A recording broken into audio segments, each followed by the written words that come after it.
जसु जोदायक फलचारी। बुद्धिहीन तनु जानिके सुमिरो पवन कुमार। बल बुद्धि विद्या देहु मोहि हरहु कलेश क्या लगाना पड़ेगा?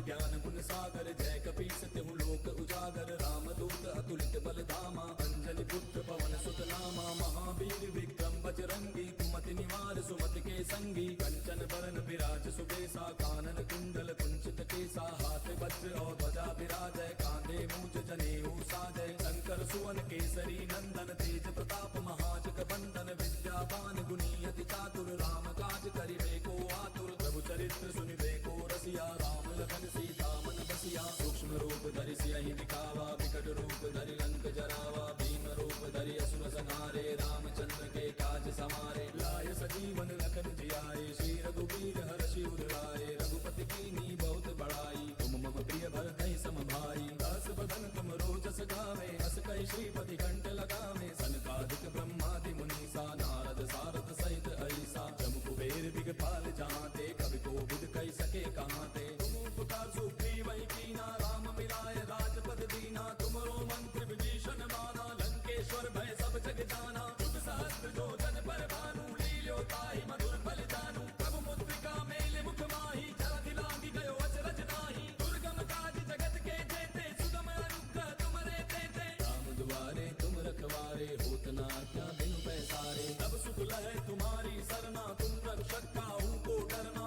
आपन तेज समारो आपै तीनों लोक हांकते कापै। भूत पिशाच निकट नहीं आवे महावीर जब नाम सुनावे। नासै रोग हरै सब पीरा जपत निरंतर हनुमत बीरा। संकट के हनुमान छुड़ावे मन क्रम वचन ध्यान जो लावे। तब पर राम तपस्वी राजा तिनके काज सकल तुम साजा। और मनोरथ जो कोई लावे सोई अमित जीवन फल पावे। चारों जुग परताप तुम्हारा है प्रसिद्ध जगत उजियारा। साधु संत के तुम रखवारे असुर निकंदन राम दुलारे। अष्ट सिद्धि नौ निधि के दाता असबर दीन जानकी माता। राम रसायन तुमरे पासा सदा रहो रघुपति के दासा। तुमरे भजन राम को पावे जन्म जन्म के दुख बिसरावे। अंत काल रघुबर पुर जाई जहाँ जन्म हरि भक्त कहाई। और देवता चित्त न धरई हनुमत से सर्व सुख करई। संकट कटै मिटै सब पीरा जो सुमिरै हनुमत बलबीरा। जय जय जय हनुमान गोसाई कृपा करहु गुरुदेव की नाई। जो सत बार पाठ कर कोई छूटहि बंदे महासुख होई। जो यह पढ़े हनुमान चालीसा होय सिद्धि साखी गौरीसा। तुलसीदास सदा हरि तेरा की जय नाथ हृदय महाडेरा। पवन तनय संकट हरन मंगल मूर्ति रूप। राम लखन सीता सहित हृदय बसहु सुरभूप। मेरे प्रभु राम जय जय राम सियापति राम जय जय राम। मेरे प्रभु राम जय जय राम।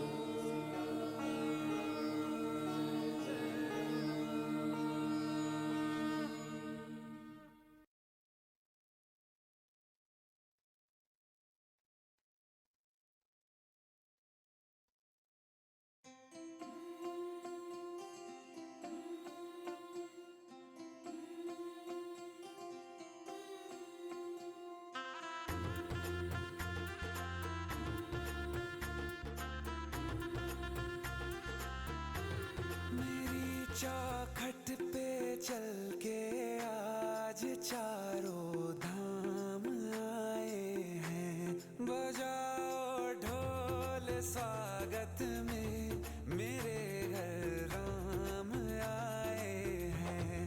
कथा शबरी की जैसे जुड़ गई मेरी कहानी से। न रोको आज धोने दो चरण। Hello hello hello hello hello hello hello hello. चलो भाई चलो चलो चलो। Good morning, good morning. क्या हाल चाल है? बढ़िया एकदम। क्या हो गया, इतनी खुशी चेहरे पे? बैठो बैठो बैठो बैठो बैठो। वेरी गुड मॉर्निंग जी, लाइव वाले बच्चों को वेरी गुड मॉर्निंग। क्या हाल चाल है मेरे बच्चों? बैठ, बढ़िया हो? चलो बहुत बढ़िया। जिंदगी जी रहे हो, काट रहे हो? जी रहे हैं, हाँ वेरी गुड, जीनी ही चाहिए। Very good. Good morning Shagun, good morning Shivani, good morning Anuj, good morning Apurva, good morning Vidhi, Khushboo, Chhavi, good morning Chhavi, good morning Kunal, good morning मैं आपका नाम भूल ही नहीं सकता। गुड मॉर्निंग महक है? हाँ गुड मॉर्निंग प्रांजल, गुड मॉर्निंग प्रांजल, good morning Sushmita.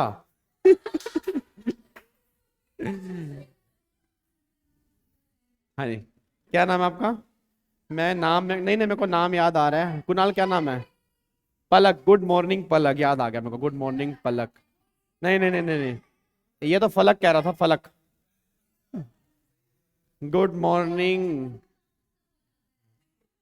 Good morning कोमल, कीर्ति, है तो केस है ना? हाँ नहीं, गुड मॉर्निंग सवर्णा। क्या नाम है? नहीं मेरे को नाम याद है यार, मैं जान के इनसे पूछ रहा हूँ कि इनको नाम याद है नहीं है। तुम्हारा नाम क्या पता है ना तुम्हें? क्या नाम है बताओ? मेरे को तो याद है। कुणाल क्या नाम है, याद है? यार अब बताओ चल। गुड मॉर्निंग साक्षी और गुड मॉर्निंग योगिता। देखा, योगिता अच्छी है, उसे खुद बता दिया। हाँ गुड मॉर्निंग। चलो भाई, चलो आओ जी, फटाफट से एक बार पहले प्रार्थना कर लेते हैं, ठीक है जी। उसके बाद फिर अपनी क्लास स्टार्ट करेंगे। आज हमें सेक्शन नंबर 29 कैपिटल ए जो है उसको हमें पढ़ना है, ठीक है जी। एक बार सारे बच्चे फटाफट से हाथ जोड़ लो जी। 1 2 3 स्टार्ट। इतनी शक्ति हमें देना दाता, मन का विश्वास कमजोर होना।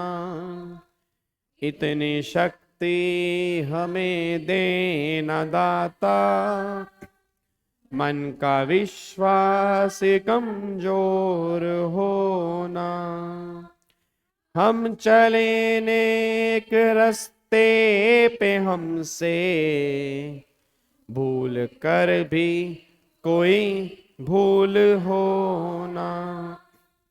इतनी शक्ति हमें दे ना दाता, मन का विश्वास कमजोर होना। क्या बात है, बहुत बढ़िया। क्या सुर में तुम गाते हो, मतलब आजकल तुम एक मतलब परफेक्ट हो गए बिल्कुल प्रार्थना गाने में। कुणाल की आवाज नहीं आती बस बीच में। चलो ठीक है, बैठो बैठो बैठो, वेरी गुड। चलो भाई आओ जी, फटाफट से स्टार्ट करते हैं अपनी क्लास, ठीक है जी। आज हमें सेक्शन नंबर 29 कैपिटल ए पढ़ना स्टार्ट करना है, ठीक है जी। कौन सा? एक बार नंबर बताओ अपना। Okay 9208। Also I am in confused 66 and 75।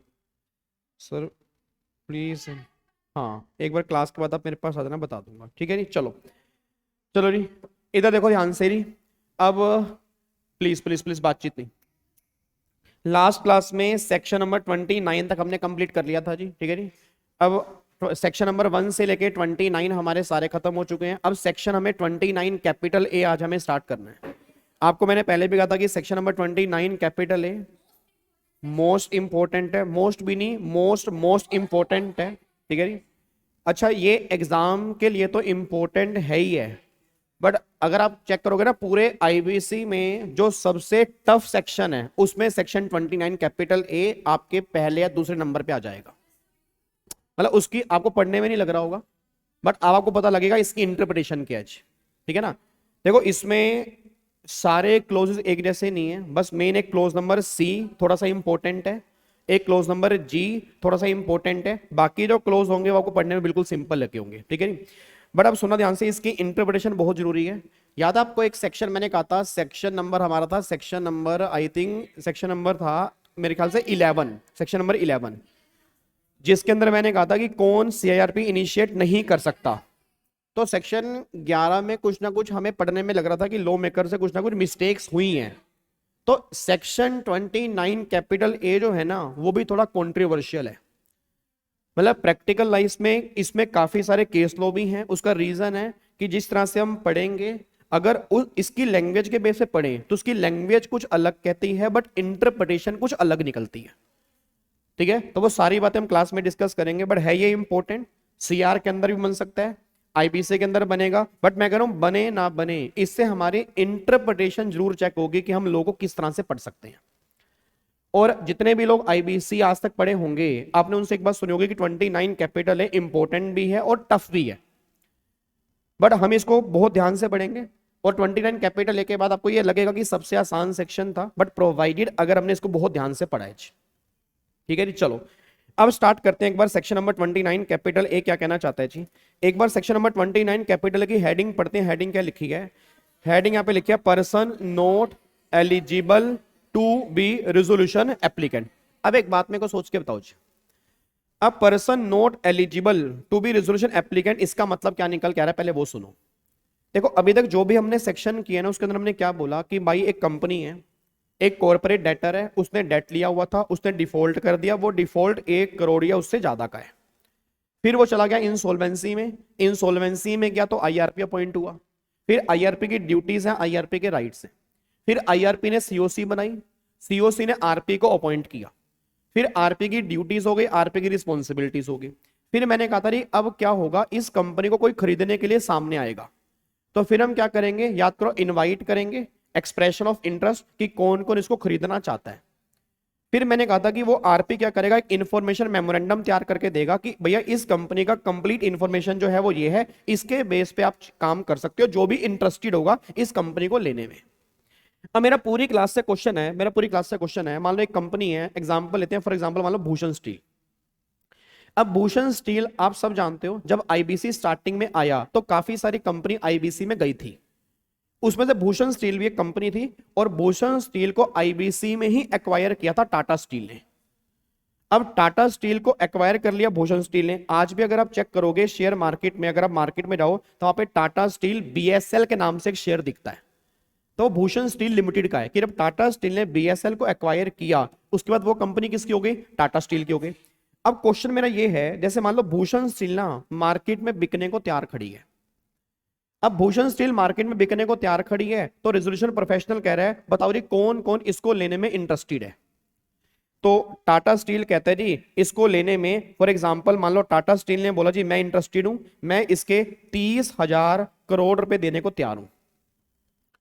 Jindal steel कहता है, मान लो जिंदल स्टील कहता है इसको लेने को मैं भी तैयार हूं और मैं इसके फॉर एग्जांपल 32,000 करोड़ रुपए देने को तैयार हूं, ये कंपनी मैं परचेस कर लेता हूं, मैं इंटरेस्टेड हूं। अब एक बात बताओ, मान लो टाटा स्टील है, जिंदल स्टील है, अब ये दोनों कंपनी खरीदने को तैयार हैं। उधर से मान लो एक पर्सन है, फॉर एग्जांपल नीरव मोदी।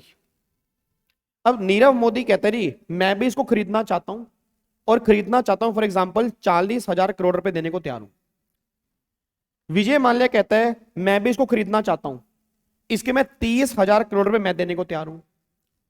मेहुल चोकसी कहता है कि मान लो इसको मैं भी लेने को तैयार हूं, मैं 45,000 करोड़ लेने को तैयार हूं। तो आपको क्या लगता है, क्या ये जो लोग नीचे वाले हैं क्या इनको हमें ऑफर करने का ऑप्शन देना चाहिए, नहीं देना चाहिए?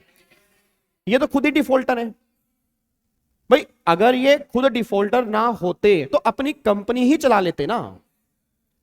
तो प्रॉब्लम क्या थी प्रैक्टिकल लाइफ में ना, गवर्नमेंट को ये लग रहा था कि अगर हम ऑफर सबके लिए इनवाइट कर देंगे तो ऑफर कोई भी मार देगा। भाई ऑफर मारने में क्या जा रहा है, इंटरेस्टेड तो ये भी होंगे। देखो ना, विजय माल्या के पास पैसों की कमी नहीं है। विजय माल्या के पास पैसा था, वो एक्चुअल में इंसॉल्वेंट नहीं था, वो विलफुल डिफॉल्टर था। नीरव मोदी इंसॉल्वेंट नहीं था, नीरव मोदी विलफुल डिफॉल्टर है। अब विलफुल डिफॉल्टर का मतलब मेरी इंटेंशन ही डिफॉल्ट करने की है, मैंने पैसा लिया इसलिए है। तो गवर्नमेंट ये बात कहती है कई लोग ऐसा नहीं होता, जैसे मान लो जो लोग दिवाली हैं, चलो मान लिया तू तो खुद ही दिवाली है, तू खुद दिवालिया है, तू हमारी कंपनी का खरीदेगा, तू तो बाहर हो जा, बट एक्चुअल में ये दिवालिया तो है नहीं। अब विजय माल्या कह रही मैं अपनी कंपनी में चाहे कुछ भी डिफॉल्ट कर रहा हूं, मैं इस कंपनी को खरीदना चाहता हूं। तो गवर्नमेंट ने कहा भाई तूने वहां पहले डिफॉल्ट किया है, पहले उसका डिफॉल्ट खत्म कर तब तू यहां पे आई हो। तो मतलब मैं कहना क्या चाह रहा हूं कि सेक्शन 29 कैपिटल ए इस तरह का बनाया गया कि उसमें यह बोला गया कि ये लोग ऐसे हैं, ये इनएलिजिबल हैं, किस चीज के लिए, ये रेजोल्यूशन एप्लीकेंट बन ही नहीं सकते। वो ये नहीं कह रहा कि भाई साहब तुम कंपनी खरीदने की पावर नहीं रखते या तुम्हारे पास पैसे नहीं है। गवर्नमेंट कह रही है भैया ये कैटेगरी में अगर तुम कवर हो जाते हो ना, तुम इनएलिजिबल हो, तुम अप्लाई ही नहीं कर सकते इस कंपनी को खरीदने के लिए, बस ये पर ध्यान देना। तो पहली बात तो इस सेक्शन को पढ़ते हुए अपने दिमाग में एक इमेज क्रिएट करना कि जो भी इसमें लिखा होगा वो पर्सन रेजोल्यूशन एप्लीकेंट बनने के इनएलिजिबल है, मतलब वो एप्लीकेंट नहीं बन पाएगा, वो सामने वाली कंपनी खरीदने के लिए एप्लीकेशन नहीं दे पाएगा। अब वो कौन कौन से लोग हैं वो हमें देखने हैं, और जो सबसे टेक्निकल सेक्शन बच्चों को लगता है, और इसमें टेक्निकलिटी है, बट अगर आप लो को ध्यान से पढ़ोगे इसमें कुछ भी नहीं है, बस मेन इंटरप्रिटेशन है। अगर आपने इंटरप्रिटेशन सही ढंग से पढ़ ली, इसमें कुछ भी नहीं, आपको दिखा दूंगा, आप अप्रिशिएट करोगे सेक्शन पढ़ने के बाद कि सर जो लोग कहते हैं मुश्किल है, हमें तो मुश्किल नहीं लगा, बट आपको लो पढ़ने का तरीका पता होना चाहिए बस। तो सुनो ध्यान से, तो आपके दिमाग में एक इमेज बन गई। इमेज क्या बन गई? एक कंपनी खड़ी है भूषण स्टील, भूषण स्टील बिकने को तैयार खड़ी है, आरपी ने इंफॉर्मेशन मेमोरेंडम देना चाह रहा है, अब सामने लोग लेने को तैयार हैं, तो गवर्नमेंट कह रही बहुत सारे लोग लेने को तैयार हैं, बट उसमें से कुछ लोग बाहर निकाल दिए जाएंगे, ये लोग एप्लीकेशन देने के इनएलिजिबल होंगे, ये एलिजिबल ही नहीं होंगे। अब कौन कौन इनएलिजिबल है वो देखने जा रहे हैं। एक बार चेक करते हैं सेक्शन नंबर 29 कैपिटल ए, एक बार चेक करो क्या लिखा है। वो कह रहा है one of the key duties of RP as per section 25 of the code is to invite prospective resolution applicant to submit resolution plan for the corporate debtor and present all the resolution plan before the COC. वो कह रहे हैं section 25 में RP की सबसे main duty होती है कि रेजोल्यूशन एप्लीकेंट को इनवाइट करना, फिर उनसे रेजोल्यूशन प्लान लेना, और फिर वो सीओसी को रखना, फिर आपस में डिस्कस करना कि कौन सा प्लान अच्छा है। सारे बच्चे में पहले मेरे को ये बोलो कि सेक्शन 29 कैपिटल ए किसके लिए इन एलिजिबिलिटी की बात कर रहा है, कि क्या ये लोग रेजोल्यूशन प्लान नहीं बना के दे सकते या ये एप्लीकेंट ही नहीं बन सकते? यस, मतलब वो ये नहीं कह रहा कि तुम अप्लाई कर दो और बाद में प्लान मत देना, वो ये नहीं कह रहा। वो कह रहा तुम एप्लीकेशन ही नहीं आ सकती, तुम पहली स्टेज से ही बाहर हो। स्टेज देखो, रेजोल्यूशन प्लान क्या है? सेकंड स्टेज है। एप्लीकेंट क्या है? पहली स्टेज। सेकंड स्टेज क्या है? तो ये लोग जो है ये पहली स्टेज से ही बाहर है, मतलब इन लोगों को फर्स्ट स्टेज से बाहर कर दिया कि तुम अप्लाई करने के ही एलिजिबल नहीं हो। अब चेक करते हैं, देखो ये क्या लिखा हुआ है। वो कह रहे हैं grounds of ineligibility to be a resolution applicant. अब चेक करना ध्यान से, बहुत ध्यान से पढ़ना। वो ये कहना चाह रहे हैं यहाँ पे, वो यहाँ पे कहना चाह रहे हैं a person shall not be eligible to submit a resolution plan।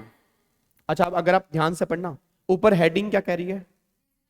Resolution applicant, नीचे क्या कह रहा है? Resolution plan. आप समझ पा रहे हो?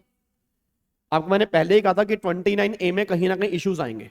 मतलब ऊपर उसने बोला रेजोल्यूशन एप्लीकेंट, देखो एप्लीकेंट बनते हैं बाद में प्लान आता है, एप्लीकेंट बनते हैं बाद में प्लान आता है, पहले क्या बनते हैं फिर बाद में क्या आएगा? हेडिंग कह रही है तुम एप्लीकेंट नहीं बन सकते, और नीचे वो कह रहा है कि तुम प्लान नहीं जमा करा सकते। बट हम एप्लीकेंट को बेस बना के चलेंगे, हम ये मान के चलेंगे कि ये लोग एप्लीकेंट से ही बाहर हैं। अब ध्यान से पढ़ना एक बार, a person shall not be eligible to submit a resolution plan. अब ध्यान से, इफ अगर सच पर्सन मतलब जो लोग एप्लीकेंट बनने की सोच रहे हैं, उस पर्सन, वो person, or any other person acting jointly, जो उसके साथ मिलकर भूषण स्टील को खरीदने की सोच रहे हैं, or in concert with such other person. In concert with other person का मतलब होता है कोलैबोरेशन, के आपस में कुछ लोग मिलकर, देखो एक्टिंग जॉइंटली का मतलब ये होता है इकट्ठा हो जाना, इन कंसर्ट का मतलब एक तरह से जॉइंटली हो जाना। यस। अब एक बात मेरे को बताओ, मेरा पूरी क्लास का क्वेश्चन है, वो कहना चाह रहा है कि जो पर्सन अप्लाई करना चाह रहा है वो, ठीक है, वो person or any other person acting jointly or in concert with such person. आप ध्यान रखना, इज एन अनडिस्चार्ज इंसॉल्वेंट, अगर वो अनडिस्चार्ज इंसॉल्वेंट है तो वो अप्लाई नहीं कर सकता। एक बात मेरे को बताओ, मान लो मैं भूषण स्टील कंपनी को खरीदने की सोच रहा हूं और मैं दिवालिया हूं, जब मैं खुद ही दिवालिया हूं तो गवर्नमेंट ने कहा तू क्या खरीदेगा, निकल यहां से। जो आदमी खुद ही दिवालिया है, देखो यहां पे एक इमेज मैंने बनाई है, जिसके पास खुद ही पैसे नहीं है, जिसकी जेब में खुद ही पैसे नहीं है, वो दूसरी कंपनी को खरीदने की क्या सोचेगा, तो गवर्नमेंट ने कहा भाई तू तो बाहर है। अच्छा आप सुनो ध्यान से, 3 लोग खरीदने की सोच रहे हैं, उस 3 में से 2 सही हैं, एक दिवालिया है, तो वो दोनों लोग भी अप्लाई नहीं कर सकते। बस ये पर ध्यान दो। क्या बात समझ में आ रही है? उसने बोला या तो सच पर्सन या acting with other person jointly. अगर तुम 3 प्लान लेके जाने की सोच रहे हो और एक आदमी दिवालिया है तो बाकी 2 लोग भी यहां से इनएलिजिबल हो जाएंगे, वो भी यहां से बाहर हो जाएंगे। पहला पॉइंट बिल्कुल सिंपल है, पहले पॉइंट में कोई इंटरप्रिटेशन नहीं है, बिल्कुल सिंपल है कि अगर कोई आदमी दिवालिया है, वो आदमी दूसरे को क्या खरीदेगा, जब वो खुद ही दिवालिया है तो वो इनएलिजिबल है, उसको यहां से बाहर निकाल दिया। किस लिए बाहर निकाला? ताकि दिवालिया लोग दूसरी कंपनी खरीदने की तरफ ना जाएं, तो उनको यहां से बाहर निकाल दिया। ठीक है जी। अगला फिर गवर्नमेंट कह रही है, अगला कह रहा है is a willful defaulter in accordance with the guidelines of the Reserve Bank of India issued under Banking Regulation Act 1949। अब गवर्नमेंट कह रही है जो willful defaulter है, कुछ डिफॉल्टर आपके सामने हैं, जैसे मान लो यहाँ पे विजय माल्या है, जतिन रजनीकांत मेहता है, मेहुल चोकसी है, नीरव मोदी है, नितिन है, ये सब willful डिफॉल्टर है। और ये एक नहीं है, बहुत सारे लोग willful डिफॉल्टर है, ये जस्ट एन एग्जाम्पल। अब अगर कल विजय माल्या बोले कि मेरे को सामने वाली कंपनी खरीदनी है, तो भाई क्या खुद तो तू डिफॉल्टर है, तू पैसे नहीं चुका रहा। एक होता है पैसे ना चुकाना, चल पैसे है ही नहीं, एक होता है पैसे हैं फिर भी नहीं चुकाना, वो होते हैं विलफुल डिफॉल्टर।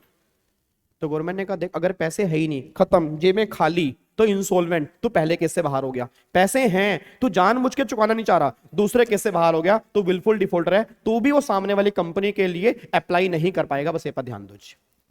यहां तक क्लियर है? अब बताओ 29 कैपिटल ए से 2 लोग इनएलिजिबल हो गए। पहला कौन सा हो गया जी? Undischarged insolvent. दूसरा कौन हो गया जी? Wilful defaulter. ये दोनों यहां से क्या बन गए? इनएलिजिबल। ठीक है जी। अब एक बार सी को एक बार थोड़ा साइड करते हैं, सी को बहुत आराम से पढ़ेंगे, बहुत डिटेल में पढ़ेंगे। एक बार सी को हम साइड करके चल रहे हैं। ठीक है जी। अब यहां पे आ जाओ एक बार, इसको ये सारा सी क्लोज ही चल रहा है। अब आ जाओ एक बार डी पे। अब डी क्लोज में किसको बाहर निकाल दिया? वो कह रहे हैं हैज बीन कन्विक्टेड और any offence punishable with imprisonment for 2 year or more under any act specified under the 12th schedule. इसका मतलब ये बात कहना चाह रहे हैं आपके ना, इसमें एक 12th शेड्यूल है, याद है आपको? मैंने कहा था आईबीसी में 12 शेड्यूल है, उसमें 12 शेड्यूल में ना कुछ कॉन्सिक्वेंस लिखे हुए हैं, कुछ ऑफेंस लिखे हुए हैं। अगर आप उसमें से कोई ऑफेंस कर देते हो और आपको जेल हो जाती है 2 साल या उससे ऊपर की, तो आप रेजोल्यूशन एप्लीकेंट नहीं बन सकते। आपने शेड्यूल 12 में लिखा हुआ कोई भी ऑफेंस कर दिया, आपको जेल हो गई 3 साल की, 4 साल की, 2 साल या उससे ऊपर की जेल हो गई है, तो आप यहां से बाहर हो जाओगे, आप रेजोल्यूशन एप्लीकेंट नहीं बन सकते। बस ये पर ध्यान दो। या फिर अगला कह रहा है for 7 year or more under any law for the time being in force, या किसी और लॉ में आपने कोई डिफॉल्ट किया और उस लॉ में आपको जेल हुई है 7 साल या उससे ऊपर की, तो भी आप एप्लीकेंट नहीं बन पाओगे। जो यहां 12वां शेड्यूल है उसमें डिफॉल्ट किया, जेल हुई 2 साल या उससे ऊपर की, तब तुम यहां से बाहर हो। किसी और जगह पे डिफॉल्ट किया, तुम्हें जेल हुई 7 साल या उससे ऊपर की, तो तुम यहां से बाहर हो। बस ये पर ध्यान दो। अच्छा कब तक बाहर हो? अब सुनो ध्यान से, बहुत ध्यान सुना, कब तक बाहर हो? मान लो मुझे जेल हुई 7 साल की, अब 7 साल की जेल हुई, जेल से बाहर आ गया। ये मान लो विजय माल्या है, विजय माल्या ने डिफॉल्ट किया, इसको जेल हो गई मान लो 4 साल की, ये 4 साल पूरे हो गए, ये जेल से बाहर आ गया।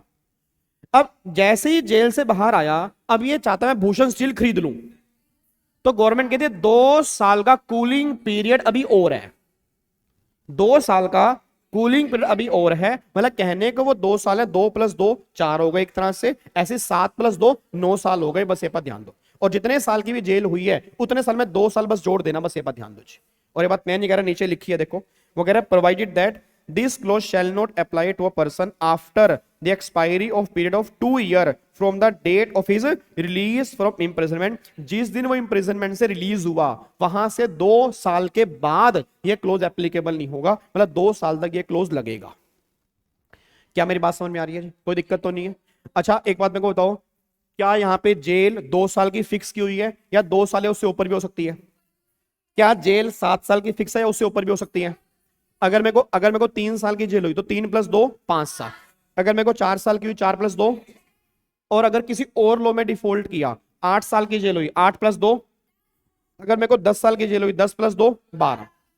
सिंपल, ठीक है जी, इसमें कोई मुश्किल तो नहीं लग रहा। 3 क्लोज किए, तीनों सिंपल है। पहले में क्या बोला, अगर मैं दिवालिया हूं मैं किसी कंपनी के लिए एप्लीकेंट नहीं बन सकता। अच्छा सुनना, सुनो, अगर मैं दिवालिया हूं मैं एप्लीकेंट नहीं बन सकता किसी भी कंपनी के लिए, यह बात ध्यान देना। ऐसा मैं क्यों कह रहा हूं, भूषण स्टील की बात नहीं हो रही यहां पे। ये 29A ऐसा है, मान लो मैं दिवालिया हूं, गवर्नमेंट कह रही तू भूषण स्टील के लिए अप्लाई नहीं कर सकता, ठीक है मैं नहीं ले रहा भूषण स्टील, मैं ये वाली कंपनी लेना चाहता हूं, तो भैया तू उसके लिए भी इन एलिजिबल है।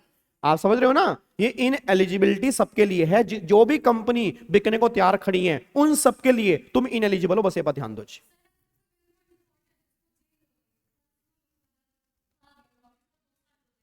बताओ री, एक बच्चा कहता है मैं विलफुल डिफॉल्टर हूं, मैंने विलफुल डिफॉल्ट किया और मान लो 4 साल की जेल हो गई, 4 साल से बाहर आ गया, 2 साल और हो गए, 6 साल हो गए, अब मैं अप्लाई कर पाऊंगा? Answer is no. जब तक तुम अपना डिफॉल्ट नहीं चुकाओगे तब तक तुम बाहर ही हो। स्पेसिफिक लो ऑलवेज ओवररूल जनरल लो। स्पेसिफिक लो कौन सा है? विलफुल डिफॉल्टर है ना।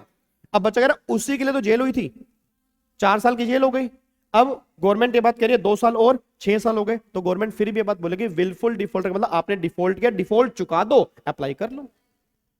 तो जब तक आप पूरा डिफॉल्ट खत्म नहीं करोगे तब तक आप बी क्लोज में रहोगे ही रहोगे, ये बात ध्यान दो। ठीक है, तो मेरे को बताओ कितने क्लोज हो गए जी? पहला कौन सा हो गया? Undischarged insolvent. दूसरा विलफुल डिफॉल्टर। तीसरा अगर आपको जेल हुई थी 12th शेड्यूल में कोई भी डिफॉल्ट किया 2 साल या उससे ऊपर, और अदर लो में कोई डिफॉल्ट किया 7 साल या उससे ज्यादा, और जब तुम बाहर आओगे तो 2 साल का कूलिंग पीरियड लगेगा, उसके बाद तुम अप्लाई कर पाओगे, उससे पहले तुम अप्लाई। चलो अब आगे देखते हैं और कौन इनएलिजिबल है। अगला गवर्नमेंट कह रही है, अच्छा अगला एक और पॉइंट है, provided further that this clause shall not apply in relation to connected person refer to in clause 3। मतलब ये बात कहना चाह रहे हैं कि ये क्लोज तुम पे लगेगा, तुम्हारे कनेक्टेड पर्सन पे नहीं लगेगा, मतलब वो एलिजिबल रहेंगे, उसको कोई दिक्कत नहीं आएगी। ठीक है, अब एक्सप्लेनेशन 1 क्या है अभी आगे जाके नीचे आएगी आपकी। उसके बाद देखो फिर अगला, जो डायरेक्टर डिसक्वालीफाई है सेक्शन 164 में, वो भी इनएलिजिबल है।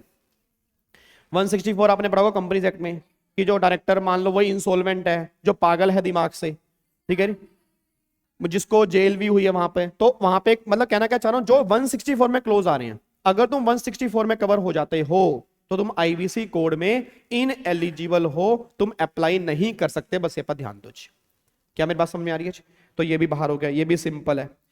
उसके बाद देखो फिर अगला पॉइंट क्या निकल के आ रहा है। अगला पॉइंट निकल के आ रहा है, is prohibited by the security and exchange board of India from trading in security और असेसिंग द सिक्योरिटी मार्केट। अगर विजय माल्या को सेबी ने बैन कर दिया कि तुम मार्केट में ट्रेडिंग नहीं कर सकते, तो विजय माल्या बाहर है। भाई गवर्नमेंट सेबी को लग रहा है कि भाई ये बंदा सही नहीं है, इसको सेबी ने क्या कर दिया, बार कर दिया उसको कि भैया तू ट्रेडिंग के लिए अलाउड ही नहीं है। तो जिसको भी सेबी ने बार कर दिया ना, तो वो यहां से बाहर है, वो अप्लाई नहीं कर सकता, बस ये पर ध्यान दो। क्या बात समझ में आ रही है? ये भी बिल्कुल सिंपल है, इसके अंदर कुछ खास बात नहीं है। अब अगला हो जी, अगला पॉइंट, इसको एक बार छोड़ दो क्योंकि ये सी से कनेक्टेड है जी, एक बार छोड़ दो। अब आ जाओ एच गवर्नमेंट ये बात कह रही है, ध्यान से पढ़ना। अब इसमें एक पॉइंट इंपॉर्टेंट है, has executed A guarantee in favour of creditor. एक गारंटर ने गारंटी दी थी एक क्रेडिटर को कि अगर ये पेमेंट नहीं करेगा तो मैं पेमेंट करूंगा, तो ये बात हो रही है गारंटर की। Has executed A guarantee in favour of creditor in respect of a corporate debtor against which an application for insolvency resolution made by such creditor has been admitted under this code, and such guarantee has been evoked by the creditor and remain unpaid in full or part। इसका मतलब क्या है? सुनो ध्यान से, सुनो मैं बताऊंगा फिर आपसे पूछूंगा। इसका मतलब क्या निकल के आ रहा है, जैसे मान लो अब देखो आपके सामने 2 लोग हैं, एक पर्सन ये बैठा है, एक पर्सन मान लो ये बैठा है, ठीक है। इस पर्सन ने लोन लिया, ये मान लो एक कंपनी है, फॉर एग्जांपल मान लो वीजी लिमिटेड एक कंपनी है, इसने लोन लिया। इसने लोन किससे लिया? फॉर एग्जांपल पीएनबी बैंक से इसने लोन लिया। तो इसने लोन लिया तो पीएनबी बैंक ने बोला गारंटी दे भाई, अगर कल तू नहीं चुकाएगा हम किसको पकड़ेंगे। तो इसने क्या किया, इसने गारंटी दे दी, मान लो फॉर एग्जांपल इसकी। तो ये पर्सन मान लो फॉर एग्जांपल है मिस्टर पीजी। मिस्टर पीजी ने बोला कि अगर वीजी पेमेंट नहीं करेगा मैं पेमेंट करूंगा, तुम टेंशन मत लो।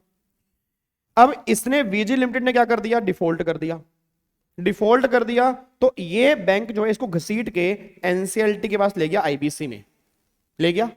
अब आईबीसी के पास ले गया, अब जो ये गारंटर है इससे पेमेंट मांगी गई, तू पेमेंट कर, ये भी पेमेंट नहीं कर रहा, तो ये गारंटर जो है अब ये इनएलिजिबल हो गया है अप्लाई करने के किसी भी कंपनी को खरीदने में। बस ये बात ध्यान दो जी, एक बार दोबारा से। सिंपल क्लोज निकल के आ रहा है, वो कह रहे 2 लोग हैं जी, 2 लोग हैं। अब 2 लोग में यहां पे बात इसकी नहीं हो रही, यहां पे बात इसकी हो रही है। यहां गवर्नमेंट ये बात कहना चाह रहा है, एक कंपनी है जिसका सीआईआरपी चल रहा है, एक कंपनी का सीआईआरपी चल रहा है, तो वो सामने वाला पर्सन उसको घसीट के ले गया एनसीएलटी के पास, उससे पेमेंट मांग रहा है, इसने पेमेंट करने से मना कर दिया। अब इसने पेमेंट करने से मना कर दिया, बैंक कहेगा गारंटर को तू पेमेंट ला। अब उसने बोला गारंटर ने भी पेमेंट करने से मना कर दिया, चाहे फुल चाहे पार्ट। अगर इसे पेमेंट करने से मना कर दिया तो ये गारंटर रिजोल्यूशन एप्लीकेंट नहीं बन सकता किसी भी कंपनी के लिए। अब ये इनएलिजिबल जो है, क्योंकि इसने कंपनी का डिफॉल्ट किया है। और जब इसने इस कंपनी का डिफॉल्ट किया है तो भाई जब तो उसकी पेमेंट नहीं कर पा रहा तो ये कंपनी का खरीदेगा नहीं। यार बात समझ यार, जब तूने उसके पैसे नहीं चुकाए, तेरे पास इतने ही पैसे हैं तो पहले उसके चुकाना, तू ये कंपनी खरीदने क्यों आ गया। तो अगर तू आना चाह रहा है हम तेरे को यहां से बाहर निकाल देंगे, तू इनएलिजिबल होगा, तो रिजोल्यूशन एप्लीकेंट नहीं बन पाएगा। बस ये पर ध्यान दीजिए। सर अगर मान लो ये पेमेंट कर दे तो कोई दिक्कत नहीं है, फिर बन सकता है। अगर ये पेमेंट कर दे, मान लो डिफॉल्ट इसने कंप्लीट कर दिया, इसने कहा लो पेमेंट पकड़ो, ये मैं तुम्हारे मुंह पे पेमेंट मांग रहा हूं। अब अगर पेमेंट कर दी है तो भाई अब तू यहां से बाहर निकल गया, अब तू इस वाली कैटेगरी कवर नहीं है, अब तू एप्लीकेंट बन सकता है, कोई दिक्कत वाली बात यहां पे नहीं है। ये पॉइंट यहां पे कहना चाह रहे हैं। अब मेरे को बताओ कौन कौन इनएलिजिबल हो गया जी। पहला अनडिस्चार्ज इंसॉल्वेंट, दूसरा विलफुल डिफॉल्टर, तीसरा convicted under schedule number 12 2 year or मोर, और under any other law 7 year or मोर। ठीक है, और कूलिंग पीरियड कितने का है, 2 साल का। मतलब जितने की जेल हुई है उसमें 2 साल जोड़ दोगे, उसके बाद वो अप्लाई कर सकता है, उससे पहले वो अप्लाई नहीं कर सकता। फिर अगला निकल के आ रहा है यहाँ पे, एक मिनट, अगला पॉइंट क्या निकल के आ रहा है, हाँ डायरेक्टर। अगर डायरेक्टर 164 में डिस्क्वालीफाई हो गया तो वो भी क्या बन गया, इनएलिजिबल बन गया। अगला सेबी ने बार कर दिया, अगर किसी को सेबी ने बार कर दिया वो भी क्या होगा, इनएलिजिबल हो गया। और फिर अगला, अगर कोई गारंटर जिसने जिसकी गारंटी ली है उसने पेमेंट देने से मना कर दिया, इस गारंटर ने भी पेमेंट देने से मना कर दिया, तो ये गारंटर अब रिजोल्यूशन एप्लीकेंट बनने के इनएलिजिबल हो चुका है। बस ये पर ध्यान दो, यहां तक कोई दिक्कत तो नहीं। अब आ जाओ पॉइंट नंबर एच के बताओ पॉइंट नंबर आई पर। पॉइंट नंबर आई कह रहा है is subject to any disability corresponding to clause A to H under any law in a jurisdiction outside India. मतलब आपने जो डिफॉल्ट यहां पे लिखे हैं वही बाहर किसी ने किए हैं, वही सेम डिफॉल्ट किसी ने बाहर किए हैं, तो वो भी इनएलिजिबल बन जाएगा। जैसे कि मान लो एक पर्सन है, मान लो निक जोनस है, जीजू। अब जो निक जोनस है, जो मान लो वो आउटसाइड इंडिया रहते हैं जी, मतलब प्रियंका चोपड़ा के हस्बैंड, तो जीजू ही कहते हैं सारे उनको। मैंने नहीं कहा, ये बच्चे ही मुझे कहते हैं। मैंने क्लास में निक जोनस का नाम किया, बच्चों ने कहा जीजू, तो वो हमारे इंडिया के जीजू हैं, ठीक है ना। हाँ नेशनल लेवल जीजू है, जीजू जीजू जीजू वो वाले जीजू, ठीक ऐसा होता है ना। हाँ जी, तो अब जीजू हैं। अब जीजू चाहते हैं मान लो भूषण स्टील को खरीदना, जीजू ने कहा मैं खरीदूंगा भूषण स्टील को, बट जीजू एज पर यूएस लॉ वहां के बैंकक्रप्ट हैं।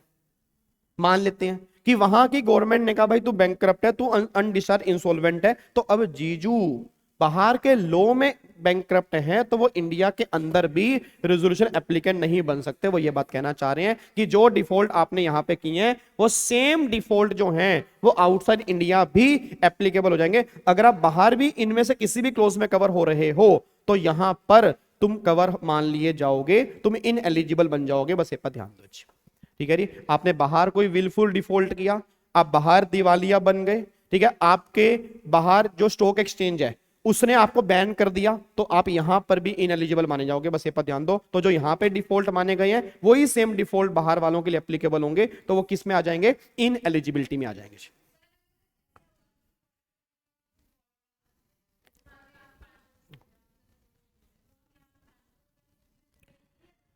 बताओ री बच्चा ये बात करे सर मान लो यहां पे लिमिट है 1 करोड़ की मान लो, और बाहर लिमिट है मान लो 5 करोड़ की। अब उसने 4 करोड़ का डिफॉल्ट किया, मतलब 4 करोड़ की पेमेंट नहीं की, तो वहां डिफॉल्ट के अंदर नहीं आ रहा, बट यहां वो डिफॉल्ट के अंदर आ रहा है एज पर दिस लिमिट। तो मेरे को एक बात बताओ, क्या यहां पर हम 1 करोड़ रुपए की लिमिट उसके ऊपर एप्लीकेबल करेंगे? यहां तब करेंगे जब वो यहां पे ट्रांजेक्शन करेगा ना। उसने ट्रांजेक्शन कहां पे की है, बाहर, तो क्या वो बाहर वो डिफॉल्टर है? नहीं है। तो अगर बाहर डिफॉल्टर नहीं है तो वो यहां पर भी नहीं है, यहां पर वो अप्लाई कर सकता है। देखो यहां की लिमिट कब एप्लीकेबल होगी, जब यहां का कोड लगेगा। जब यहां का कोड ही नहीं लग रहा तो फिर वो लिमिट हम कैसे लगा सकते हैं? ठीक है जी, चलो अब अगले पॉइंट पर आओ जी, लास्ट पॉइंट देखो। वो कह रहे हैं सुनो सुनो सुनो सुनो, अब जो लोग ऊपर हैं वो तो इन एलिजिबल है ही है। अब गवर्नमेंट ने अपनी बाहें पसार ली, अब गवर्नमेंट ने कहा उससे कनेक्टेड पर्सन भी इन एलिजिबल है। मैं भूषण स्टील नहीं ले सकता क्योंकि मैं दिवालिया हूं। मैंने अपने पापा को बोला कि तुम ले लो ना, बात तो एक ही है। तो तुमसे कनेक्टेड पर्सन भी इन एलिजिबल हो जाएंगे, बस ये पर ध्यान दो। कनेक्टेड पर्सन को उन्होंने एक्सप्लेन किया है, और कनेक्टेड पर्सन में रिलेटेड पार्टी आते हैं और रिलेटेड पार्टी में सब आते हैं, बात ध्यान दो।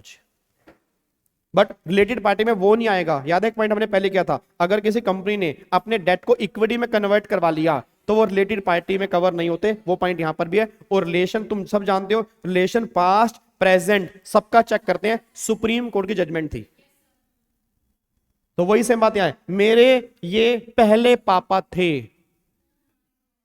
पॉसिबल है जिसकी दूसरी शादी होती है, अब जिसकी दूसरी शादी है उसका बच्चा क्या बोलेगा, ये मेरे एक्स पापा हैं। तुम अपनी गर्लफ्रेंड को एक्स गर्लफ्रेंड को ये तो बोलते हो ना, ठीक है ना। तो ये मेरे पहले की थी, ये मेरा प्रेजेंट है, वो मेरा क्या है, पास्ट, ये मेरा क्या है, तू मेरी फ्यूचर है। ऐसे मतलब ऐसा कुछ होता है ना। तो गवर्नमेंट ये बात कहना चाह रही है भैया फ्यूचर पास्ट प्रेजेंट रिलेशनशिप में काउंट होता है, तो रिलेटेड पार्टी में सारे आ जाएंगे। मतलब तुमसे जुड़े हुए सभी लोगों को बाहर निकाल दिया कि तुम इनएलिजिबल हो, बस ये बात ध्यान दो। देखो यहां पे क्या लिखा है, has a connected person not eligible under clause A to I, सब यहां पे बाहर हो जाएंगे। अब कनेक्टेड पर्सन की डेफिनेशन इन्होंने आगे दी हुई है जी, ठीक है। वो डेफिनेशन रटने की रिक्वायरमेंट नहीं है, बहुत वाइड डेफिनेशन है, ना वो तुमसे पूछेगा, पढ़नी है मैं एक बार पढ़ा दूंगा, बट एक्चुअल में किसी काम की है नहीं वो, ठीक है जी। अब सुनो ध्यान से, मैं कहना क्या चाह रहा हूं जी। अब यहाँ पे यहां तक कोई दिक्कत तो नहीं है। अब 2 क्लोज बचे हैं बस, सी और जी। सी हो गया तो अपने आप ऑलमोस्ट जी हो गया। हाँ जी,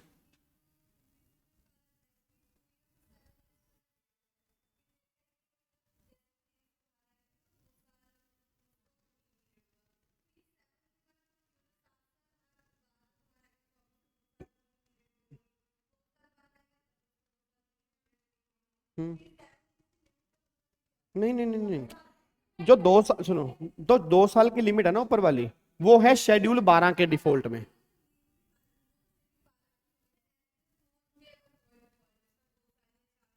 तो गवर्नमेंट ये बात कहना चाहती है भाई तुम जेल से बाहर आए हो भी, तुम्हें बाहर के माहौल का नहीं पता, और तुम्हें आते ही ये नहीं एक्चुअल में कहते हैं बंदा जेल से बाहर आता खुंदा में होता है कि मैं इसको फाड़ दूंगा चीर दूंगा।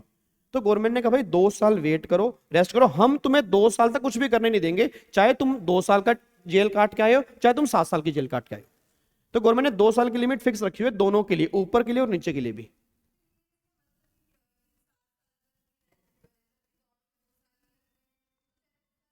नहीं नहीं, जैसे मैं बताता हूँ ना, जैसे एक मिनट पलक 2 मिनट। मान लो हर एक चीज की सजा अलग अलग होती है। मैंने किसी को थप्पड़ मारा, उसकी सजा है 6 महीने जेल। मैंने किसी को 5 थप्पड़ मारे, उसकी सजा है 1 साल। मैंने किसी का मर्डर कर दिया, उसकी सजा है 7 साल। ठीक है जी, थप्पड़ मार के 6 महीने जेल गया, और 5 चांटे मार के 1 साल जेल गया, या मर्डर करके 7 साल जेल गया। तो गवर्नमेंट ने कहा जब भी तू जेल गया, जब तू जेल से बाहर आएगा ना, उसके 2 साल तक तू अप्लाई नहीं कर पाएगा कहीं पर भी। अब ऑब्वियस बात आप कह रहे सर मतलब 7 साल और 2 साल की क्या रेलिवेंसी है? रेलिवेंसी है ना, क्योंकि शेड्यूल 12 में जो ऑफेंस है उसमें सजा 2 साल 3 साल 4 साल 5 साल की है, वो इतने मेजर ऑफेंस नहीं है जो तुम 7 साल की सजा ले जाओ। और बाकी और जितने कंपनीज एक्ट है, इनकम टैक्स एक्ट है, कई सारे लॉज बने हैं, उसमें सजा 15-15 साल की भी है, 10-10 साल की भी है। अब गवर्नमेंट ने कहा जहां तुम्हें सजा किसी और लॉ के अकॉर्डिंग 7 साल या उससे ऊपर की हो रही है, तब वहां पर भी हम 2 साल लेके चलेंगे। अगर आईबीसी कोड में डिफॉल्ट किया और सजा 2 साल की है तो भी 2 साल लेके चलेंगे। ठीक है ना? तो मतलब आपको ये लेके चलना है सजा कितने साल की हो रही है। शेड्यूल 12 ध्यान रखना, शेड्यूल 12 में 2 साल की लिमिट है, अदर लॉ में लिमिट कितने की है? 7 साल की। ठीक है ना? वो गवर्नमेंट ने फिक्स की हुई है। अब तुम ये आर्ग्यूमेंट मत करना सर अदर लॉ में 2 साल क्यों नहीं है। भाई अदर लॉ में भी तो 2 साल हो सकती थी, नहीं हो सकती थी, क्योंकि गवर्नमेंट ये बात कहना चाह रही है तुम आईबीसी कोड में हो, तुम हमारे कंट्रोल में हो, तुम्हारी देखरेख में हो, हम तुम्हें 2 साल की लिमिट दे सकते हैं। अदर लॉ में तुमने क्या डिफॉल्ट किया हम कैसे पता जी? तो वहां पर गवर्नमेंट ने इसलिए लिमिट ज्यादा रखी है 7 साल या उससे ऊपर की, बस ये पर ध्यान। ज्यादा ऑब्वियस ही बात है तभी।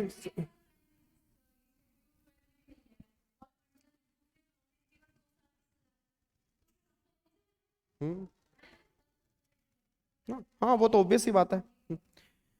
चलो अब यहां पे आ जाओ जी। अब एक बार आओ क्लोज नंबर सी पर आओ जी। अब इसको ध्यान से पढ़ना, क्लोज नंबर सी में किसको बाहर निकाल रहे हैं, ये देखो जी क्लोज नंबर सी। अब सारे बच्चे यहां पे ध्यान दो जी। हेलो फूफा जी इधर देखो, नालायक इधर सुनो ध्यान से, जितने बच्चे भी आप लाइव और आप, अब बहुत ध्यान देना जी। क्लोज नंबर सी में कुछ लोगों को वो इन एलिजिबल करने जा रहे हैं। अब वो किसको इन एलिजिबल बोलने जा रहे हैं वो ध्यान से पढ़ना। वो कह रहे हैं जी कौन इन एलिजिबल हो जाएगा। मैं कहा बताओ जी कौन होगा। उसने कहा eight the time of submission of the resolution plan. जब कोई पर्सन रेजोल्यूशन प्लान सबमिट कर रहा है या रेजोल्यूशन एप्लीकेंट बन रहा है, जब कोई person at the time of submission of resolution plan has an account or an account of corporate debtor under the management or the control of such person or of whom such person is a promoter classified as NPA in accordance with the guidelines of Reserve Bank of India issued under banking regulation this and this ठीक है, this and at least a period of 1 year has lapsed from the date such classification till the date of CIRP commencement of corporate debtor। पता नहीं क्या कह रहे हैं जी, बताओ क्या कहना चाह रहे हैं।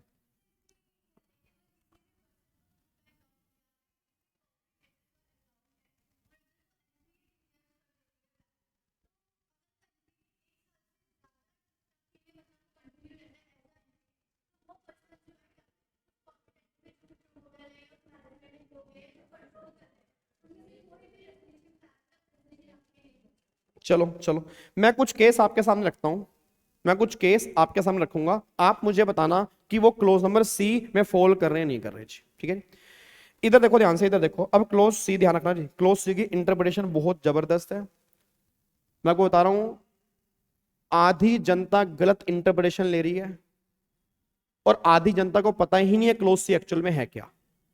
अब ये क्लोज सी आप ध्यान सुनना जी। अब एक आपके सामने, आपको नोटिंग कुछ मत करना, यहां पे एक बार चेक करो। एक कंपनी है, एक कॉर्पोरेट डेटर है, मान लो एक कंपनी है, ये भूषण स्टील है जी। भूषण स्टील ने क्या किया, डेट पे करने में अनेबल हो गया, तो भूषण स्टील डेट पे करने में अनेबल हो गया तो उसको घसीट के लेके चले गए एनसीएलटी के पास। इसका सीआईआरपी चल रहा है, इसका सीआरपी चल रहा है। ठीक है, अब इसका सीआरपी चल रहा है, बहुत ध्यान सुनना, इसके एनपीए को हुए 1 साल से ऊपर हो गया। अच्छा एनपीए कब होता है, जब तुम पेमेंट नहीं करते 90 दिन तक वो नॉन एनपीए रहता है, 90 दिन के बाद उसको एनपीए डिक्लेयर कर देता है बैंक। आपने लोन लिया 90 डेज तक आप कोई दिक्कत नहीं है, 90 डेज तक अगर आप पेमेंट नहीं करोगे तो आप एज एनपीए में कवर हो जाओगे, बैंक तुम्हें एनपीए डिक्लेयर कर देगा। और उस एनपीए को क्लासिफाई हुए 1 साल से ऊपर हो गया। बहुत ध्यान सुना, 1 साल की लिमिट स्टार्टिंग से नहीं है, एनपीए क्लासिफाई होने के बाद है, तो कहीं ना कहीं वो 1 साल 90 दिन की लिमिट है। जब से तुमने लोन लिया वो वहां से अगर काउंटिंग करोगे तो 1 साल 3 महीने की लिमिट है। एनपीए क्लासिफाई होने के बाद 1 साल की लिमिट है, तुम्हें एनपीए क्लासिफाई हुए 1 साल से ऊपर हो चुका है। भूषण स्टील की सीआरपी चल रही है, इसका एनपीए 1 साल से ऊपर हो चुका है, इसका एनपीए 1 साल से ऊपर हो चुका है। अब सुनो, इस भूषण स्टील के प्रमोटर, इस भूषण स्टील की मैनेजमेंट या इसको जो कंट्रोल कर रहा है, क्या वो रेजोल्यूशन प्लान या रेजोल्यूशन एप्लीकेंट बन पाएंगे, नहीं बन पाएंगे? यस या नो? अब तुम मुझे बताओगे ये सी के कौन से पॉइंट में कवर हैं, ये इस ए पॉइंट में कवर हैं या बी पॉइंट में कवर हैं? हाँ, ए में कवर है, बी में कवर है?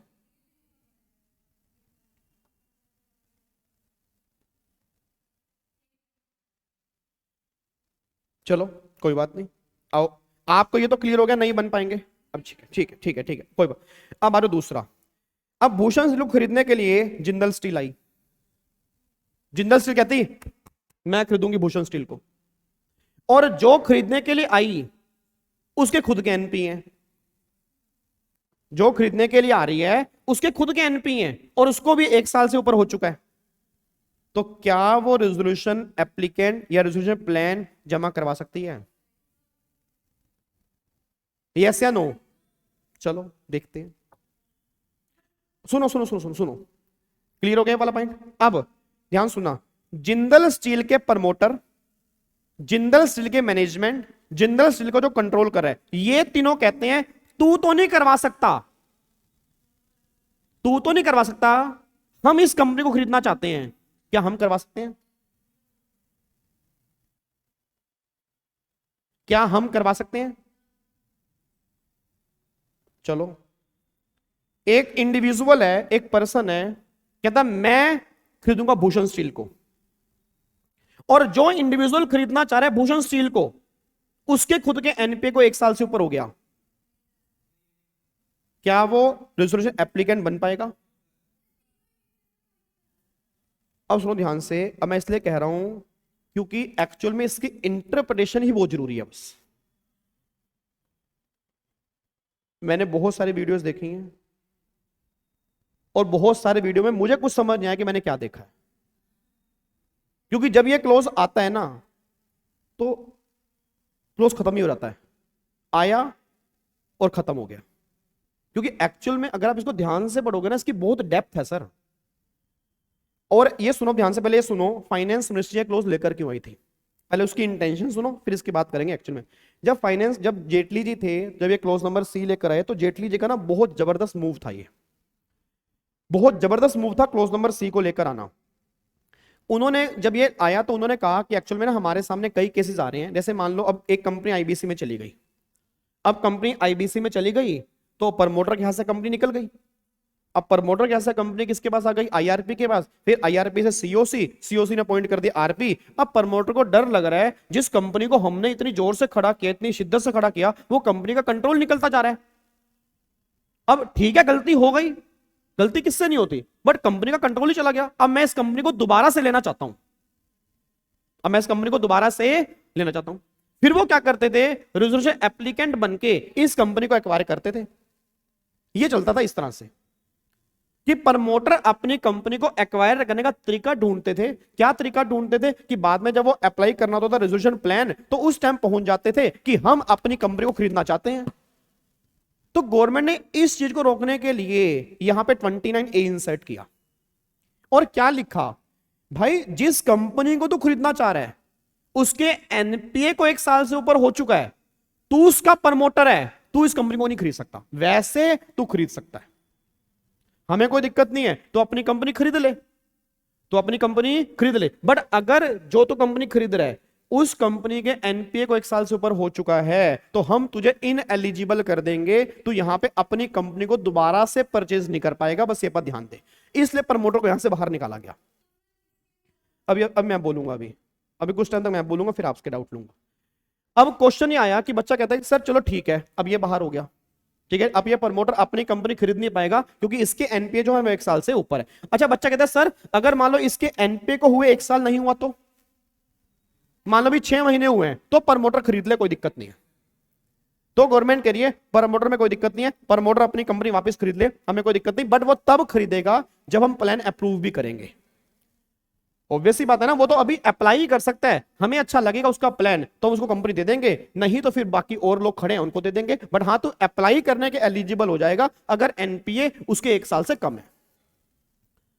बट अगर एनपीए क्लासीफाई हुआ मोर देन 1 ईयर हो गया तो उस कंपनी का प्रमोटर उस कंपनी को दोबारा से खरीद नहीं सकता। ये पॉइंट यहां पे आ गया जी।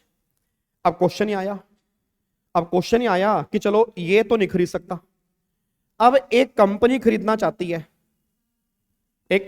चाहती है, जिंदल स्टील आ गई, चलो भाई तू तो नहीं खरीद सकता, मैं तो खरीद सकता हूं।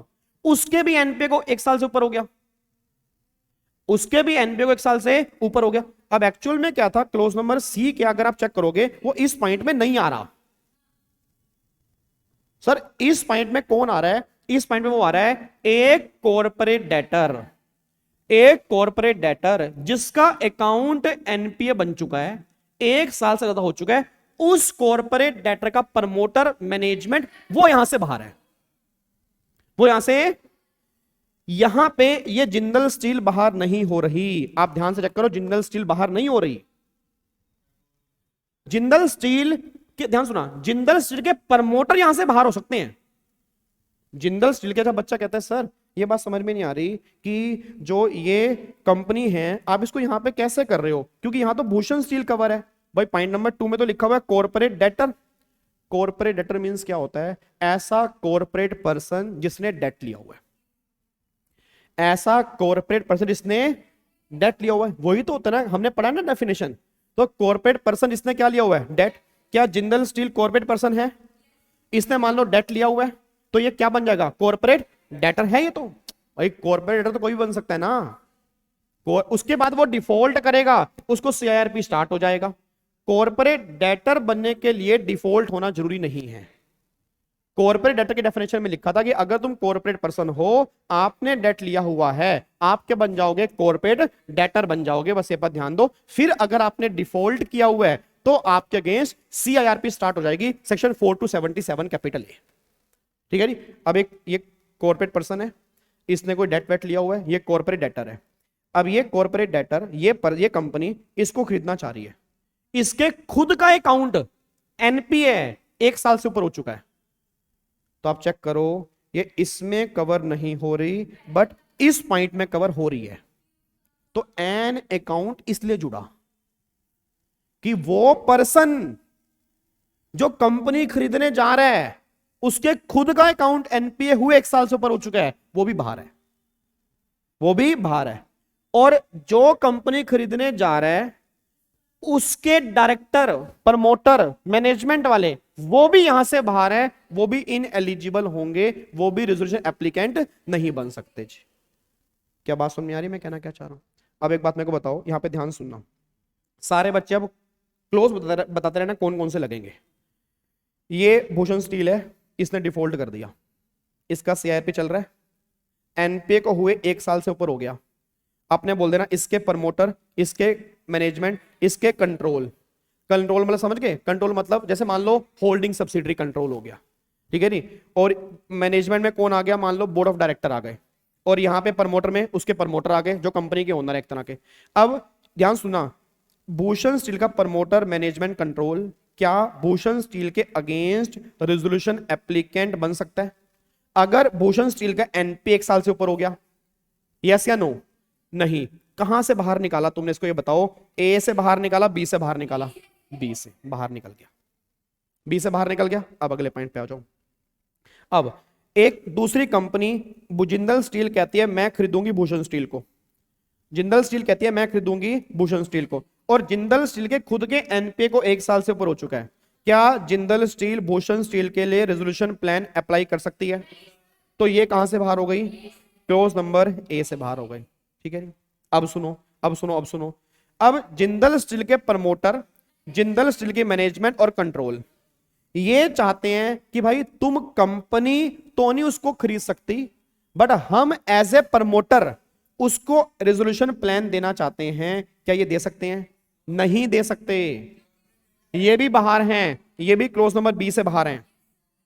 अब क्लोज नंबर बी को दोबारा पढ़ो। क्लोज नंबर बी क्या कह रहा है? N account of the corporate debtor under the management और कंट्रोल ऑफ सच पर्सन और whom such person is a promoter classify as NPA। Jindal steel का खुद का अकाउंट एनपीए है या नहीं है? उसको 1 साल से ऊपर हो गया नहीं हो गया? तो जो इसके प्रमोटर हैं, जो इसके मैनेजर हैं, जो इसको कंट्रोल करने वाले हैं, वो भी यहां से बाहर हो चुके हैं। बात ध्यान देना चाहिए, वो भी यहां से बाहर। अभी सुनते रहो, बस सुनते रहो। उसके बाद अब यहां पे आ जाओ, अब यहां पे आ जाओ। एक पर्सन है, इंडिविजुअल है, ये इंडिविजुअल है, ये कोई कॉर्पोरेट डेटर नहीं है, एक इंडिविजुअल है। अच्छा, इसका एनपीए भी 1 साल से ऊपर है, ये इसको खरीदना चाहता है।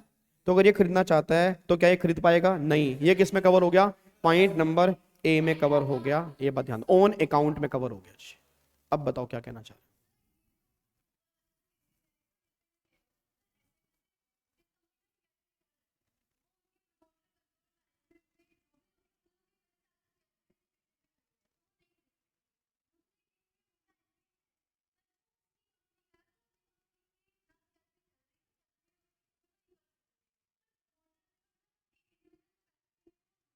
सुनो सुनो सुनो, नहीं नहीं नहीं, एक बात मेरे को बताओ, सुनो सुनो सुनो। बच्चा ये बात कहना चाह रहा है, सुनो सुनो, बच्चा ये बात कहना चाह रहा है, सर आप ये कहना चाह रहे हो ना कि ये इस कंपनी का प्रमोटर है, तो ये इसके लिए अप्लाई क्यों नहीं कर सकता?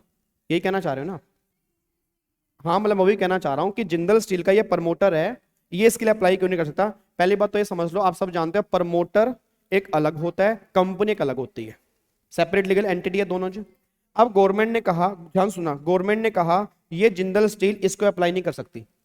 अगर कोई कॉर्पोरेट डेटर है, उसका एनपीए हुए 1 साल से ऊपर हो चुका है और उस कंपनी का तू प्रमोटर है, तो एज ए प्रमोटर उस इसके लिए, इस कंपनी के लिए रेजोल्यूशन प्लान अप्लाई नहीं कर पाएगा, इवन किसी भी कंपनी के लिए नहीं कर पाएगा। बट तेरी मान लो कोई और कंपनी है, तेरी मान लो कोई और फर्म है, ठीक है, उस वो फर्म जो है वो अप्लाई कर दे, हमें कोई दिक्कत नहीं है, क्योंकि तू अगर मान लो 2 कंपनी है, ये कंपनी है वो कंपनी है, इस कंपनी ने डिफॉल्ट किया हुआ है, ध्यान सुना, इस कंपनी का एनपीए 1 साल से ऊपर है, मैं इसका प्रमोटर हूं, मैं मना हूं, मैं नहीं कर सकता।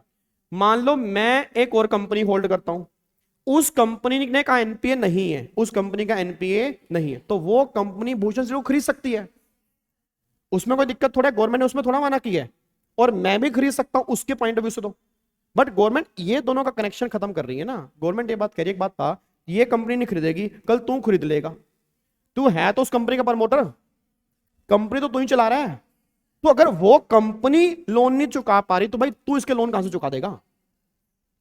आप समझो ना, कनेक्शन सीधा सीधा है। माना कंपनी और प्रमोटर सेपरेट लीगल एंटिटी है, बट कंपनी में काम करने वाले हैं तो लोग इंडिविजुअल ही, पेमेंट तो मुकेश अंबानी को ही करनी है, कोई कंपनी खुद थोड़ा पेमेंट करेगी, चेक तो अंबानी के साइन होंगे। तो गवर्नमेंट ये बात कह रही है, अब तेरी रिलायंस कंपनी के एनपीए चल रहे हैं, तू उसको नहीं चुका पा रहा, तू कह रहा है कि भाई मेरे तो एनपीए नहीं है ना, मेरे तो एनपीए नहीं है ना, उसके है, मेरे नहीं है, मैं खरीद लूं। भाई खरीद ले, तू ही तो कंपनी चला रहा है वो, तो जब तू उसके एनपीए नहीं चुका पा रहा, हम तेरे को भूषण स्टील कैसे खरीदने देते हैं?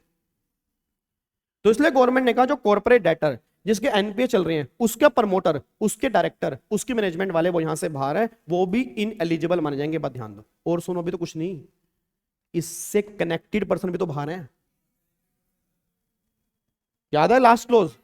अब सुनो, ये प्रमोटर की एक और कंपनी, वो भी, क्योंकि तेरी नियत पता लग रही है, जब तू अपनी कंपनी के एनपी नहीं चुका रहा तो उस कंपनी के थ्रू खरीद के भी कैसे चुकाएगा? नियत तो इंसान की साफ हो रही है ना। तो गवर्नमेंट ने इसलिए यहां से बाहर निकाल दिया। तो जितने भी केस मैंने बनाए हैं ये सब यहां से बाहर है, बस ये बात ध्यान दीजिए। क्या थोड़ी सी क्लैरिटी आई है? ठीक है जी, तो सिंपल सी बात है, तो ये बात ध्यान देना। अब क्रक्स बताने जा रहा हूं मैं, क्रक्स क्या निकल के आ रहा है जी। अब क्रक्स ये निकल के आ रहा है, एक कंपनी है, मान लो भूषण स्टील, इस कंपनी को किसी ने खरीदना है, इसके लिए लोग आने वाले हैं, ठीक है जी। अब इसके प्रमोटर कहते हैं हम ही अपनी कंपनी को खरीद लेते हैं। तो गवर्नमेंट ने कहा कोई दिक्कत वाली बात नहीं है, वैसे तुम खरीद सकते हो, बट अगर उस कंपनी के एनपीए को 1 साल से ऊपर हो चुका है, तुम वो कंपनी खरीद नहीं सकते, क्योंकि तुम उस कंपनी के प्रमोटर हो जिसके एनपीए को 1 साल से ऊपर हो चुका है, तुम यहां से बाहर हो, ठीक है। फिर दूसरी कंपनी कहती है हम तो खरीद सकते हैं, तो गवर्नमेंट ने कहा तुम भी यहां से बाहर हो जाओगे अगर तुम्हारे एनपीए को 1 साल से ऊपर हो चुके, तुम भी यहां से बाहर हो। उस कंपनी के प्रमोटर कहते हैं हम तो खरीद सकते हैं, गवर्नमेंट ने कहा तुम भी नहीं खरीद सकते, क्योंकि तुम उस कॉर्पोरेट डेटर के प्रमोटर हो जिसके एनपीए क्लासिफाई हुए 1 साल से ऊपर हो चुका है। और एक इंडिविजुअल कहता है मैं तो खरीद सकता हूं, मैं तो कॉर्पोरेट डेटर ही नहीं हूं। भाई तेरा भी एनपीए अगर 1 साल से ऊपर है तो भी यहां से बाहर है, क्योंकि वहां पे अगर आप चेक करोगे क्लोज नंबर 3 में जो लिखा है वहां पे पर्सन वर्ड लिखा है और पर्सन में सब कवर होते हैं, individual, HF, AOP, BY, company सब कवर होते हैं, बस ध्यान दो। बात समझ में आ रही है? अच्छा, अभी क्लोज खत्म नहीं हुआ। अब देखो, जब जेटली साहब ये लेकर आए ना, तो जेटली साहब ने मूव क्या चला, तो जेटली साहब ने कहा अब होगा क्या, इन सबको अगर मैं इनएलिजिबल कर दूंगा तो क्या होगा, इनको कंपनी तो खरीदनी है। अब ये क्या करेंगे, एनपीए चुकाएंगे। अब ये क्या करेंगे, तो एनपीए चुकाने का बहुत बढ़िया लो लेकर आ गई है। अब लोगों ने एनपीए चुकाने स्टार्ट किए, भाई साहब बैंक भी हैरान, जिनकी सालों तक पेमेंट नहीं आती, पेमेंट बैंक भी, भाई साहब एनपीए क्लीन हो रहे सारे। तो फाइनली फिर प्रोवाइडेड दैट लिखा गया, और प्रोवाइडेड दैट में लिखा गया, क्या लिखा गया, देखो जी, कि provided that the person shall be eligible to submit resolution plan if such person make payment of all overdue amount with interest thereon and charges relating to NPA before submission of, इससे पहले तुम सब चुकता कर दोगे interest के साथ तो तुम अप्लाई कर दो जी। अब इससे लोगों के क्या चुकाने स्टार्ट कर दिए, एनपीए, और गवर्नमेंट को जबरदस्त रिकवरी हुई। तो जेटली साहब ने ये मूव चला था। तो एक्चुअल में क्या था, मैंने कहा ना, देखो जब ये क्लोज बना तो गवर्नमेंट के दिमाग में था उनके प्रमोटर अपनी कंपनी ना खरीद पाए, बट इस क्लोज में सब लोग कवर हो गए, और गवर्नमेंट को खुद इतना मजा आ गया कि भाई साहब कमाल की बात है, सब इनएलिजिबल हो गए, सब एनपीए चुका रहे हैं, पैसे आ रहे हैं, अब तुम कंपनी खरीद लो, हमें क्या है, हमें हमारे पैसों से मतलब है। तो भैया अब अगर तुम एनपीए चुका रहे हो सबमिशन से पहले, हमें कोई दिक्कत नहीं है, अब तुम प्लान सबमिट कर सकते हो, अब हमें कोई भी प्रोहिबिशन लगाने की रिक्वायरमेंट नहीं। क्या बात समझ में आ रही है? तो अब सी क्लोज बिल्कुल क्लियर है, अब कंफ्यूजन तो नहीं आएगी, किसी को समझा भी सकते हो, अब कोई बोलेगा तो उसको बिठा के समझा देना कि भैया ये, ओ मासूम इधर आ तू चलो सुनो ध्यान से, मैं कहना क्या चाह रहा हूं जी। अब यहाँ पे अगला पॉइंट पढ़ो, क्या लिखा है, provided further that nothing in this clause shall apply. ध्यान सुना, जो ऊपर लिखा है वो अप्लाई नहीं होगा इस पे, मतलब अगर इनके एनपीए को 1 साल से ऊपर हो चुका है तो भी ये अप्लाई कर सकते हैं। अब भाई ऐसे कौन से लोग हैं, तो गवर्नमेंट ने बोला फाइनेंशियल एंटिटी एंड वो रिलेटेड पार्टी ना हो कॉर्पोरेट डेटर की, तो अप्लाई कर सकते हैं। आप सब जानते हो बैंकों को अप्लाई करवा दिया, क्योंकि बैंकों के खुद के एनपीए तो होते ही होते हैं, बैंकों के खुद के एनपीए तो होते ही हैं, तो उनके एनपीए तो कभी खत्म हो ही नहीं सकते, तो इसलिए गवर्नमेंट ने इनको अप्लाई कर दिया। और वैसे भी बैंक कंट्रोल में होते हैं गवर्नमेंट के, और बैंक एक तरह से चाहे प्राइवेट बैंक हैं बट हैं गवर्नमेंट कंट्रोल में। आज तक आपको पता हो, आज तक कोई भी बैंक करप्ट इंडिया में नहीं हुआ, बस एक बार हुआ था, सिर्फ एक बार हुआ था। यस बैंक भी गवर्नमेंट ने टेक ओवर किया। आप चेक करो, एसबीआई की वोटिंग है, पैसा नहीं मरा किसी का, डिले हुआ, पैसा नहीं मरा, क्योंकि सर जिस कंट्री के बैंक करप्ट होते हैं ना, वो कंट्री से विश्वास ही उठ जाता है लोगों का, क्योंकि तुम पैसा जमा कहां कराओगे जब बैंक ही सेफ नहीं है, तुम कहां जमा कराओगे, घर तुम्हारा सेफ नहीं है, बैंक तुम्हारे सेफ नहीं है, कहां सड़क पे लेके बैठोगे क्या पैसा।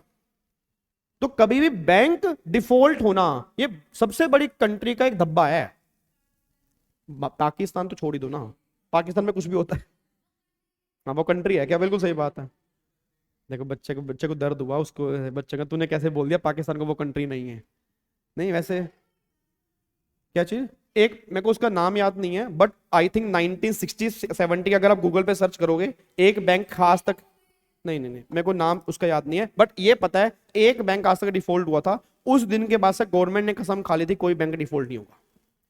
यस बैंक का हुआ, स्कैम हुआ, बट यस बैंक बंद नहीं हुए, आरबीएस बैंक चल रहे हैं, लोग पैसा जमा करा रहे हैं, और उसका शेयर भी बढ़ रहा है, और गवर्नमेंट की उसके अंदर वोटिंग है, गवर्नमेंट ने टेक ओवर करके, एसबीआई गवर्नमेंट का ही है, और यस बैंक के अंदर मेजर होल्डिंग किसने ले रखी है, स्टेट बैंक ऑफ इंडिया ने।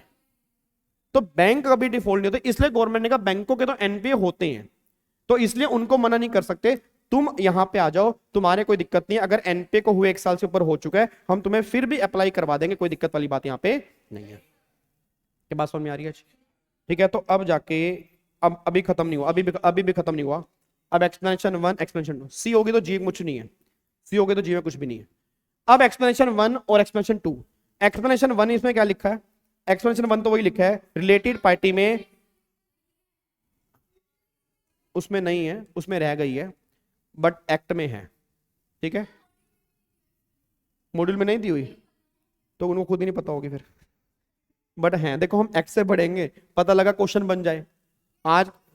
हाँ मैं वही कह रहा हूँ ना, तुम जाके मॉड्यूल लेके नहीं जाओगे, देखो जी आपके मॉड्यूल में नहीं दिया, वो पता क्या बोलेंगे, तुम प्रोफेशनल के बच्चे हो, तुम्हें एक्ट पढ़ना चाहिए। और हमने क्या लिखा था, हाँ एटसेट्रा लिखा था हमने, कि मॉड्यूल तो एक पार्ट है।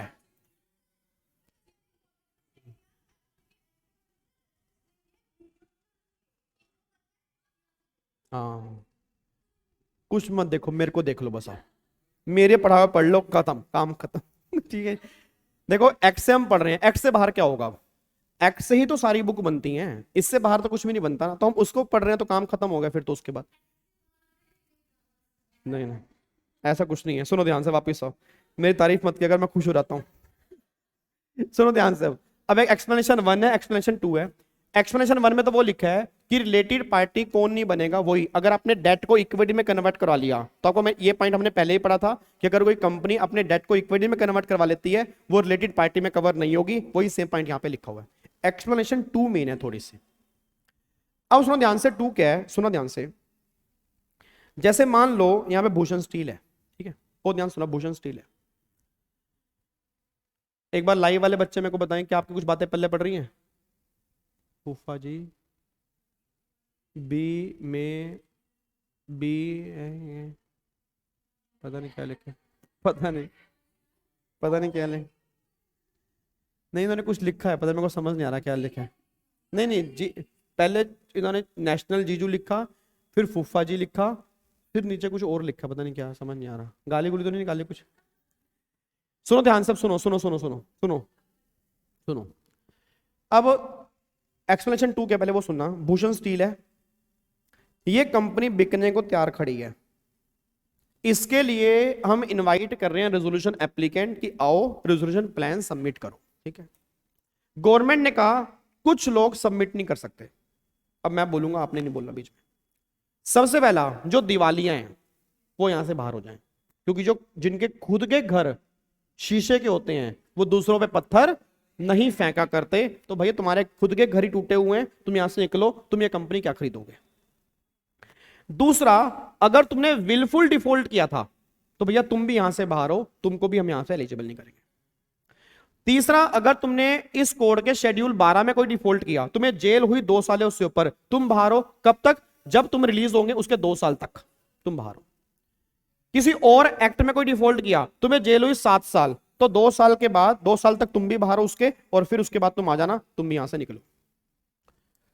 फिर अगला गवर्नमेंट ने क्या बोला जी, अगला गवर्नमेंट ने बोला अगर तुम डायरेक्टर हो डिसक्वालीफाई वाले तो तुम यहां से बाहर हो। फिर तुम गवर्नमेंट ने बोला अगर तुम गारंटर हो किसी ऐसे कॉर्पोरेट डेटर के जिसने डिफॉल्ट किया और तुमने भी डिफॉल्ट कर दिया, तुम भी बाहर हो। और अगर किसी फॉरेन कंट्री में, बाहर वाली कंट्री का तुमने सेम डिफॉल्ट किया है, सेम डिफॉल्ट किया है उसमें आ रहा है, वो भी यहां से। और फिर इनसे कनेक्टेड पर्सन भी सारे बाहर हैं, ठीक। अब एक कंपनी खड़ी थी दूर, वो कंपनी थी Tata steel. Tata steel Bhushan steel company को खरीदना चाह रही है, और भूषण स्टील के एनपीए को हुए 1 साल से ऊपर हो चुका है, तो भूषण स्टील के प्रमोटर बाहर हो गए, जिंदल स्टील भी बाहर हो गई, उसकी एनपीए 1 साल से ऊपर के हैं, वो भी बाहर हो गई, उसके प्रमोटर भी बाहर हो गए। टाटा स्टील आराम से बैठ के यहां खड़ी है, उसके एनपीए नहीं है। तो अगर उसके एनपीए नहीं है तो क्या वो जिंदल स्टील को बिड मार सकती है, यस, कि मैं तुझे खरीदना चाहती हूं, क्योंकि मैं किसी भी डिस्क्वालिफिकेशन में नहीं हूं,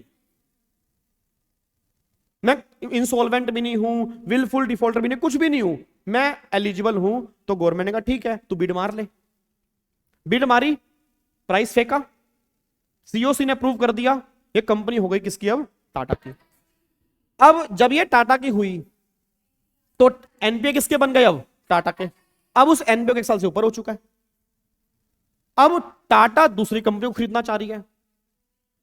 सुनना सुनना, मैं कह रहा आपको, देखो स्टोरी कैसे बनती है। तो टाटा कह रही है मुझे ये वाली कंपनी भी खरीदनी है। अब लोगों, गवर्नमेंट ने कहा ना ना ना ना ना ना ना ना, अब तू खरीद, क्योंकि तेरे एनपीए 1 साल से ऊपर हो चुके हैं, तो वो कंपनी खरीद। तो टाटा ने कहा भाई भूषण स्टील ये पकड़ी, फिर ये रहो अपनी भूषण स्टील। एक तो मैंने तुम्हारी कंपनी खरीदी, उसके बाद तुम मुझे इनएलिजिबल कर रहे हो भाई, फिर कौन कौन कंपनी खरीदेगा भाई? ये कोई एनपीए माना मेरे हो गए, बट पहले मेरे तो नहीं थे ना, मैंने तो एनपीए खरीदे हैं और मैं उसको चुकाऊंगा भी, बट टाइम तो दो। तो तुम तो भाई साहब उसको खरीदते ही कह दोगे तुम इनएलिजिबल हो गए, कोई भी कंपनी अब तुम खरीद ही नहीं सकते। तो खुद बताओ फिर इंसॉल्वेंसी में कौन कंपनी खरीदेगा? बिल्कुल सही बात है।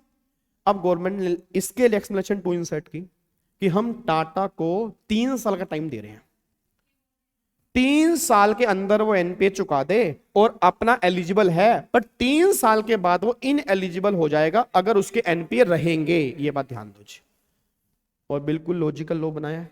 अब मेरे से ये लड़ने मत बैठ जाना कि 3 साल की लिमिट ही क्यों है, ठीक है ना?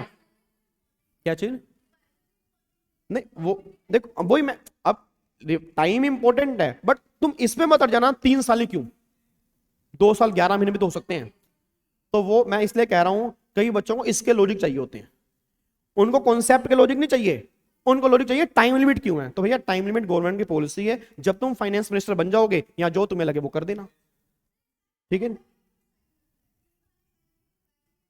और 2-3 साल देखो हर कंपनी को लगते हैं रिवाइव होने के लिए, पैसे देने के लिए। एक बार आप चेक करना, देखो एक्सप्लेनेशन 2 पढ़ो क्या लिखा है वो कह रहे हैं for the purpose of this clause where a solution applicant has an account or an account of corporator under the management of control this classify as NPA and such account was acquired pursuant to a prior resolution plan approved under this code, then provision of this clause shall not apply such resolution applicant for a period 3 years from the date of approval of such resolution plan by the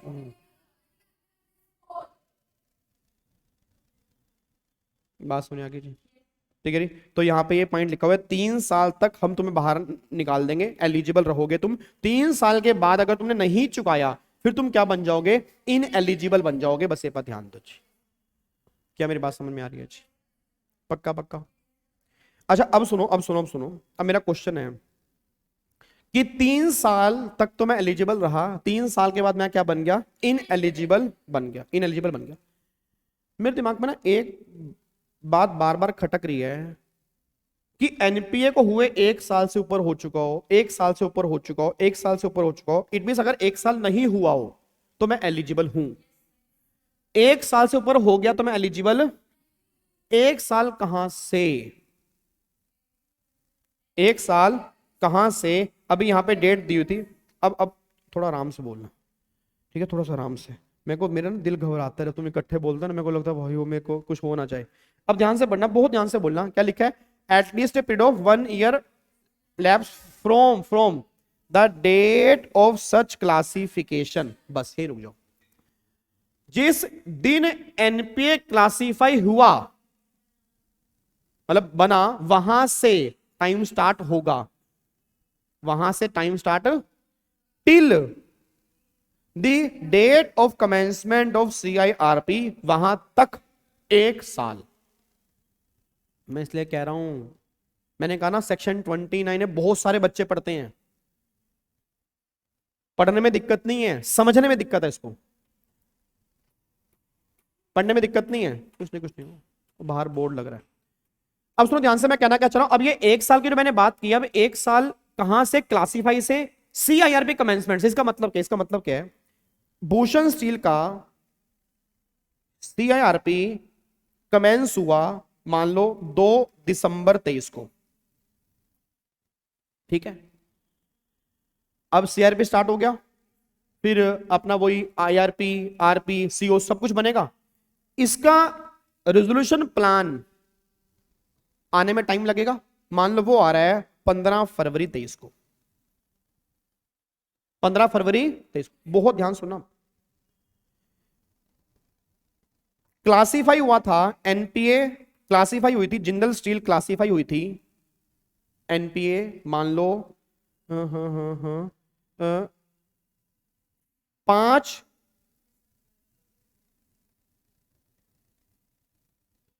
यहां से, हाँ मान लेते 5 जनवरी 2022। बहुत ध्यान सुनना। कहां पे? अरे यहां पे 24 होगा, तो यहाँ पे 23 मान लो, 5 जनवरी 23 मान लो, ठीक है जी। अब ध्यान सुनना, बहुत ध्यान सुनना, यहां रेजोल्यूशन प्लान आना है, ठीक है जी। अगर मैं यहां से देखूं, यहां पे जिंदल स्टील क्लासिफाई हुआ एनपीए, 1 साल से ऊपर हो चुका है, 1 साल से ऊपर हो चुका है। यहां से देखूं तो 1 मिनट रुको ना, सीआईआरपी मान लो कमेंस हुई है, ये मान लो 2 मार्च को, 2 मार्च को। अब मुझे बताना, यहां 5 जनवरी 23 को क्या हुआ, एन पे क्लासिफाई हुआ, सीआईआरपी हुई 2 मार्च को स्टार्ट, रेजोल्यूशन प्लान जो आ रहा है 15 फरवरी 24 को आ रहा है। मेरा क्वेश्चन बस ये निकल के आ रहा है, यहां 1 साल हो गया उसको, यहां हो गया, क्या ये एलिजिबल है या इनएलिजिबल है, एलिजिबल है इनएलिजिबल, एलिजिबल। मैं इसलिए कह रहा हूं 1 साल यहां से यहां तक काउंट करना है, यहां से यहां तक काउंट नहीं करना। अब उस लाइन को दोबारा पढ़ो, वो लाइन क्या कह रही है जी, वो लाइन कह रही है 1 ईयर खत्म हो चुका हो from the date of such classification till CIRP commencement तक, वहां तक 1 साल देखना है। रेजोल्यूशन प्लान तुम्हारा कब आ रहा है वहां तक 1 साल नहीं देखना। और मैंने कहा आधे बच्चों को नहीं पता सर, ये उनको बस ये पता है 1 साल हो चुका हो, 1 साल कहां से हो चुका हो, कब तक हो चुका हो, उन्होंने कभी समझा ही नहीं। तो सिंपल सी बात ये निकल कह रहे कि अगर यहां से क्वेश्चन बन जाएगा, आधे बच्चे गलती करके आएंगे। वो कई बार बच्चे सोचते हैं सर यहां देखो, यहां तक तो 1 साल हो गया ना, अप्लाई यहां करा था, यहां तक 1 साल तो हो गया, अब ये इनएलिजिबल है। नहीं, ये एलिजिबल है, क्योंकि 1 साल की टाइम लिमिट यहां से यहां तक की बोली है, यहां से यहां तक की 1 साल की टाइम लिमिट नहीं बोली गई है। बस ये बात ध्यान दो। क्या मेरी बात समझ में आ रही है? अब मैं क्लोज सी फाइनल क्रक्स बता रहा हूं आपको। अब कंक्लूड करते हैं ताकि फिर हमें जी समझ में आए, ठीक है जी। इधर देखो सी का क्रक्स क्या है।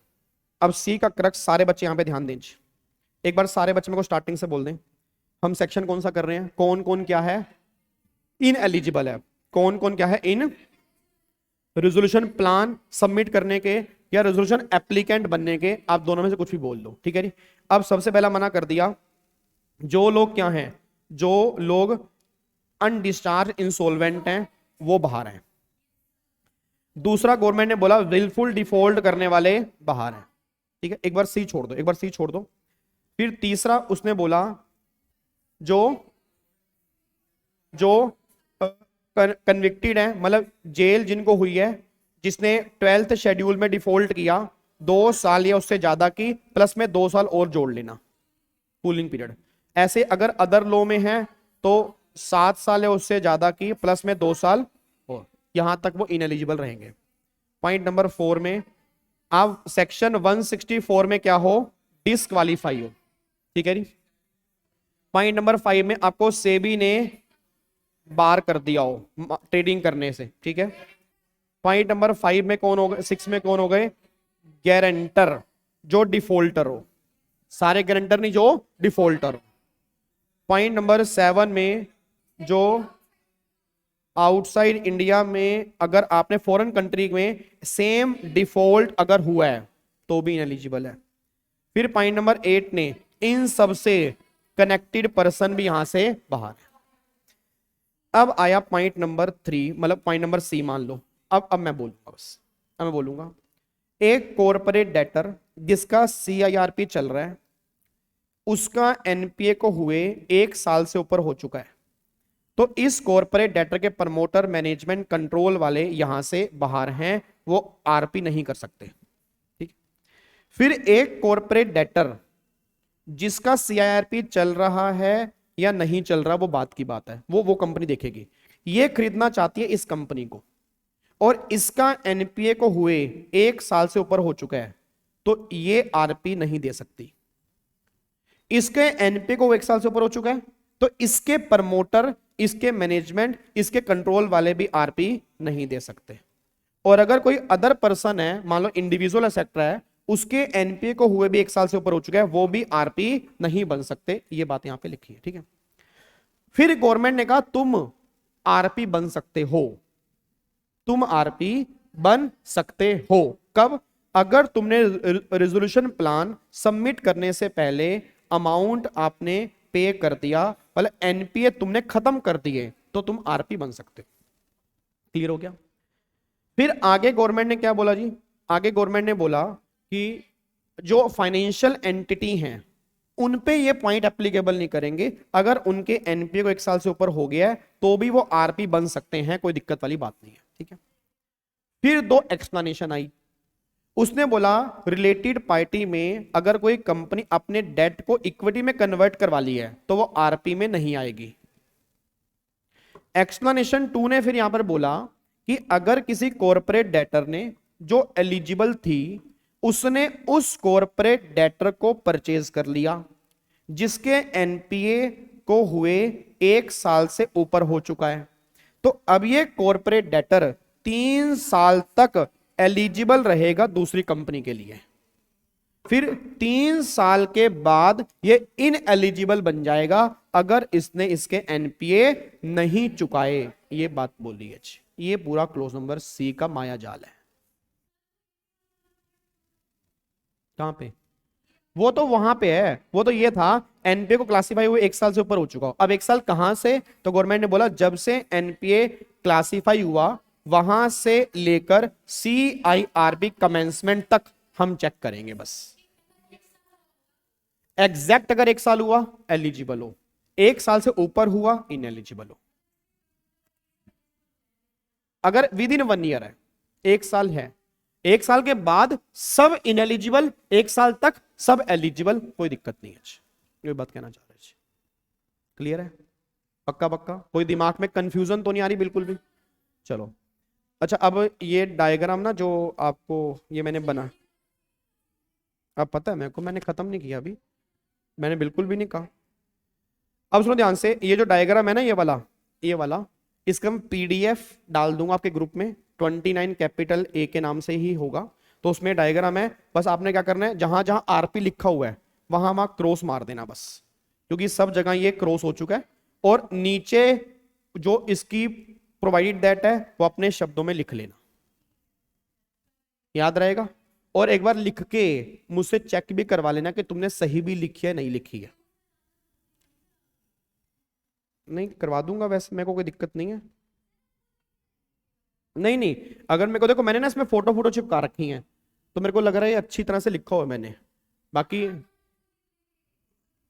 अरे मैं लिखवा दूंगा, टेंशन मत लो यार तुम। आ गया फटाफट से आओ जी, इधर देखो ध्यान से। हेलो, एक बार यहां पे आओ, ये क्लोज नंबर जी देखो जी। अब क्लोज नंबर जी कुछ भी नहीं, अगर सी हो गया तो जी बच्चों वाला है। अब वो कहना चाह रहे हैं जी में क्या कहना चाह रहे हैं, अब कौन इनएलिजिबल हो गया? वो कह रहे हैं हैज बीन ए प्रमोटर और इन द मैनेजमेंट और कंट्रोल, वही प्रमोटर मैनेजमेंट और जो कंट्रोल में है ऑफ कॉर्पोरेट डेटर, उस कॉर्पोरेट डेटर के प्रमोटर हो, उस कॉर्पोरेट डेटर के मैनेजर हो, उस कॉर्पोरेट डेटर को तुम कंट्रोल करते हो। किसको? कौन सा कॉर्पोरेट डेटर?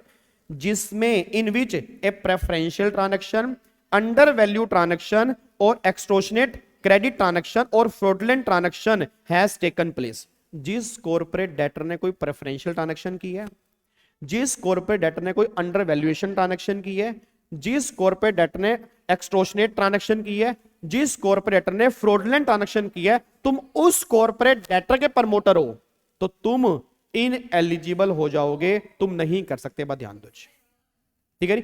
अब ये ट्रांजैक्शन कौन सी होती हैं ये मैं तुम्हें अभी हेलो हाँ, ये मैं तुम्हें अभी बता नहीं पाऊंगा। उसका रीजन है क्योंकि अगला जो हमारा सेक्शन 43 से लेकर 50 तक है ना, ये इसी के हैं।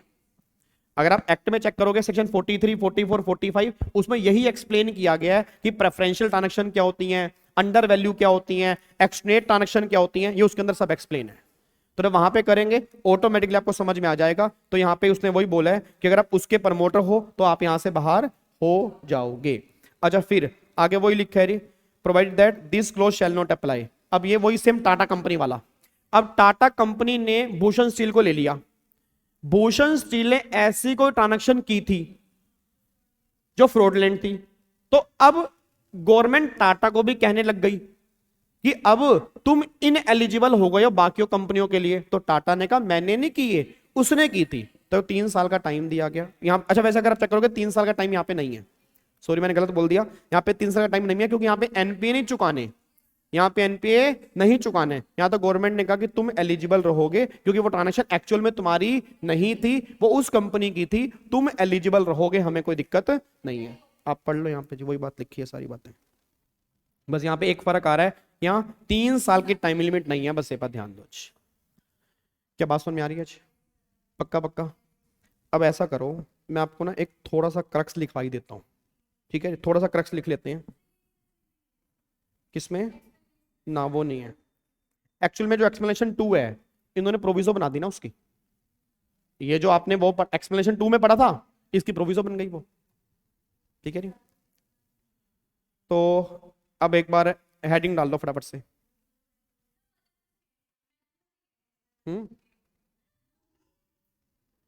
हाँ जी,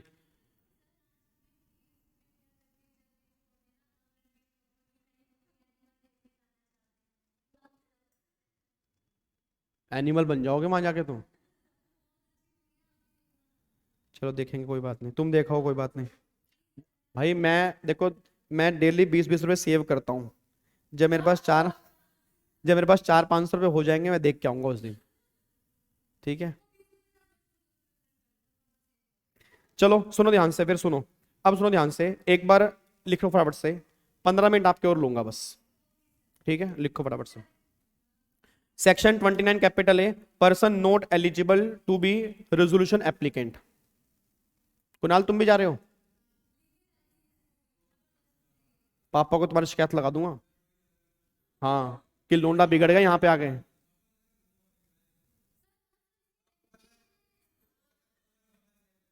हैं? मैं कह दूंगा जी लोंडा बिगड़ गया यहाँ पे, मूवियां देख रहा फुल है। नहीं भाई, एनिमल देखाओ, ठीक है? नहीं नहीं देखाओ, मैंने कुछ नहीं कहा भैया, तुम देखो आराम से देखाओ यार, ऐसी कोई अच्छी बात है, एंजॉय करो। लिखो बराबर से यहाँ पे जी, सेक्शन नंबर 29 कैपिटल है, लिखो जी। अरे मैं वैसे ही मजाक कर रहा हूं, मैं अपने पेपर सीए फाइनल के पेपर के अंदर एक दिन पहले मूवी देख के आया था, तुम मेरी क्या बात कर रहे हो? उसका रीजन है क्योंकि मेरा स्टार्टिंग से थॉट रहा है, जब तक आपका माइंड फ्री नहीं होगा आप पढ़ाई नहीं कर सकते, ये फैक्ट है। आप 15-15 घंटे पढ़ते रहोगे, आपको लग रहा है आप पढ़ रहे हो, आप नहीं पढ़ रहे, आपके दिमाग में कुछ जा ही नहीं रहा। आपको 2-3 घंटे चाहिए माइंड फ्री के लिए, तब चीजें जाती हैं। मेरी वाइफ का ऑल ओवर इंडिया रैंक था सीए इंटर में, सीए फाइनल में, वो हर पेपर से पहले कोई सीरियल या कोई मूवी देख के आती थी। उसका रीजन, उसको फ्री चाहिए 2 घंटे, उसको तभी अगला याद आएगा। तो हर एक बंदे की अपनी अपनी टेक्निक है, तो ऐसा नहीं है कि मूवी देखना गलत है, आपका माइंड फ्री किससे हो रहा है ये बहुत जरूरी है, बस ये चीज है बस। बस अगर तो मैं पूरा माइंड फ्री करूंगा, सारा दिन मॉल में पूरा चलो चलो चलो, लिखो रे बराबर से लिखो। अब ये ऊपर वाला पॉइंट चाहे रहने देना, ये रहने दो, आप यहां से स्टार्ट करो, ए पर्सन से, ए पर्सन से लिखे, ये सेम पॉइंट लिखना है, ए पॉइंट बिल्कुल सेम लिखना है आपने, ए में कुछ अलग नहीं है।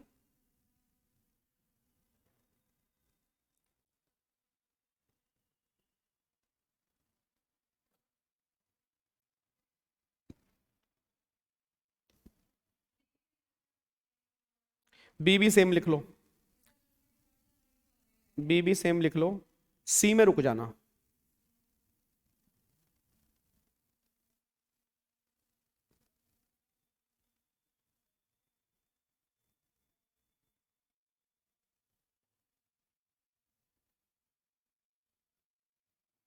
संडे फंडे, अच्छा कल संडे है, अच्छा अच्छा, आपकी ना ध्यान रखना, संडे को भी क्लास अभी स्टार्ट हो जाएंगी, और अभी जो दिसंबर में ना छुट्टियां होंगी कुछ आपकी, उसमें छुट्टियां का मतलब क्लास की छुट्टी नहीं होगी, लाइव क्लास चलेगी आपकी, ठीक है? और कुछ दिन डेली क्लास होगी आपकी, मतलब मेरी क्लास डेली होगी।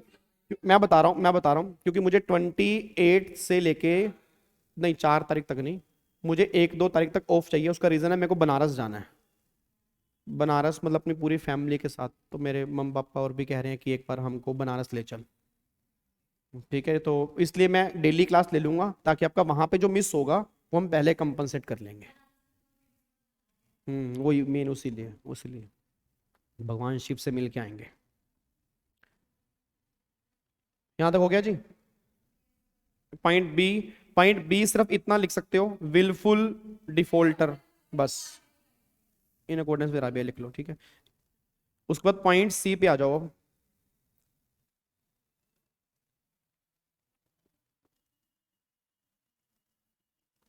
अब पॉइंट ये लो जी, ये पॉइंट सी में डायग्राम बनाओ है। हाँ ये डायग्राम बना, नहीं पहले, अच्छा सी में लिखना है तो लिख लो, लिख लो पहले, हाँ लिखो, फिर ऐसे लिखो, फिर जैसे मैंने लिखा है अलग अलग करके बाइफरकेट करके। नहीं नहीं नहीं, लिखो लिखो लिखो लिखो लिखो, जैसे मैंने लिखा है वैसे लिखो। फिर बुक में कुछ अलग तरीके से लिखा है, मैंने उसको बाइफरकेट कर दिया।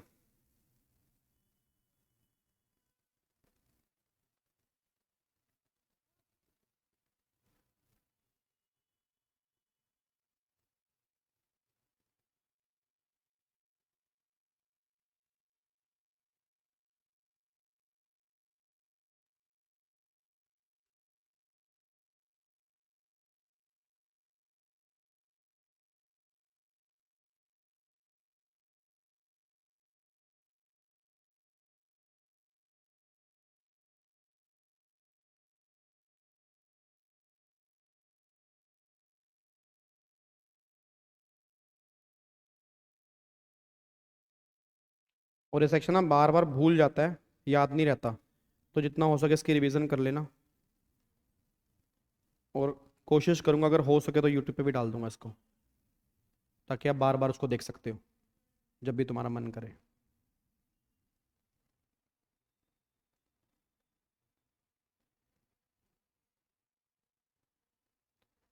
अगली क्लास में आपका होमवर्क, आपने जो घर से पढ़ के आना है आपका, आप इतने लिखो, मैं बताता हूँ आपको। Section number 30 submission of resolution plan 30 हो गया, और 31, 32, 32, बस 3 सेक्शन बचे हैं, तीनों आपने पढ़ के आने हैं। उसके बाद फिर हमारा लिक्विडेशन स्टार्ट हो जाएगा आज, ठीक है। फिर CIRP पूरा खत्म हमारा, ठीक है जी। CIRP हमारा पूरा खत्म हो जाएगा 32 के बाद। फिर 33 से लिक्विडेशन है, फिर तो छोटी छोटी बातें, फिर तो उसके बाद ज़्यादा ही मतलब मुश्किल नहीं बचेगा कुछ।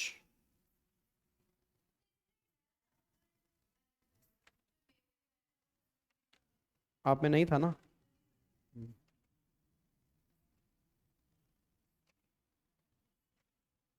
अच्छा आपने पहले पढ़ा हुआ है CR और IB से दोनों, तो आपको कैसा लग रहा है दोबारा से? आपको तो सेम ही लग रहा होगा ऑलमोस्ट, पहले पढ़ा हुआ। आपसे किसको मतलब ना लायक, कहाँ पढ़ा हुआ है, कैसे पढ़ा हुआ है?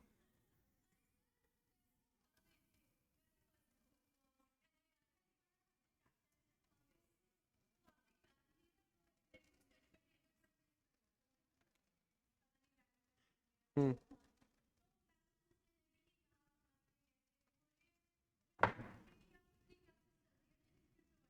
हम्म।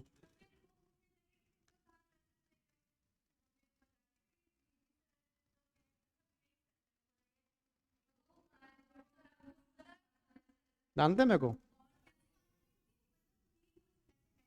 मतलब जानते हैं मेरे को।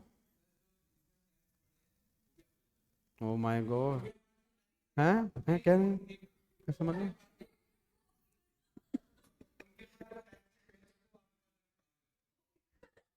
ओ माय गॉड, ओहो चलो, ये तो प्यार है बच्चों का यार।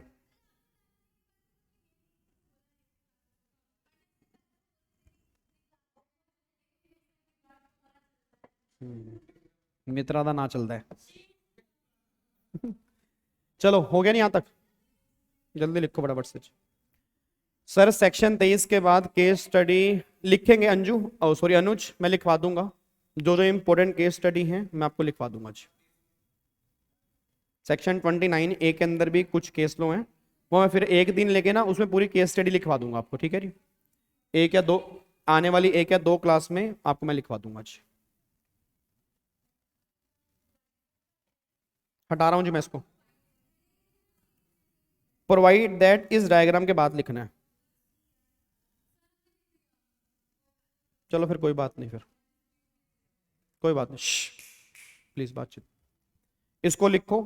और जहां जहां अब यहाँ पे आरपी लिखा है मैं क्रॉस मार रहा हूं, ये लो जी। सब जगह मैंने क्रॉस मार दिया कि ये सब रेजोल्यूशन प्लान सबमिट नहीं करवा सकते जी।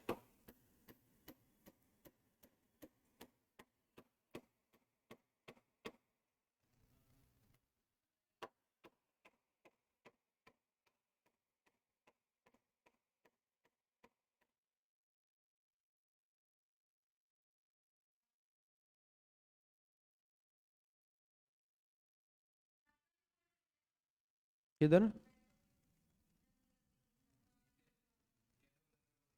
तो यहाँ लगा रहे हैं, वो तो बाहर, यहाँ लगा रहे हैं। नहीं, इस बिल्डिंग पे। हम्म।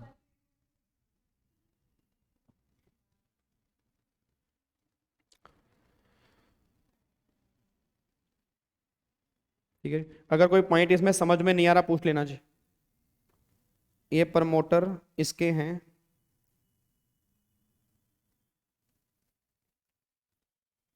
तो ये भी आरपी क्रॉस है, जिंदल स्टील भी क्रॉस है, और ये पर्सन है। ठीक है जी, मे भी आप मान लो इंडिविजुअल, अगर आपको एग्जांपल के लिए लेना ही है तो।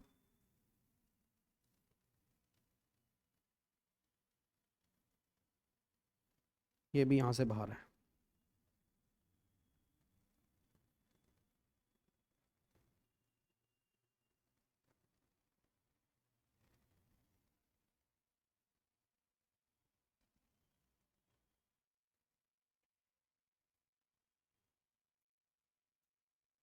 ठीक है जी, कर दूं ऊपर? जिनका हो गया वो प्रोवाइडेड दैट लिख लो बुक से, वो सेम ही लिखना है।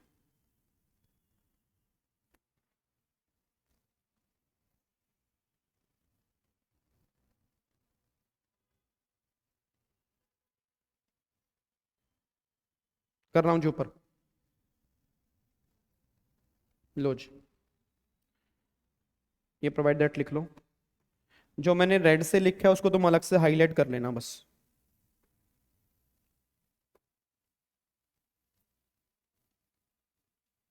ठीक है,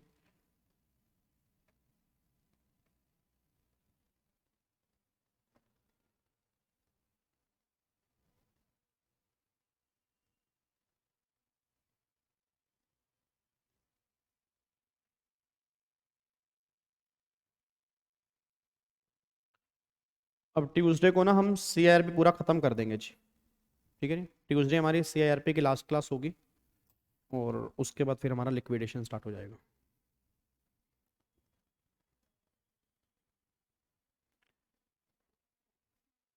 और सीआईआरपी ही सबसे टेक्निकल होता है, मतलब आईबीसी के अंदर।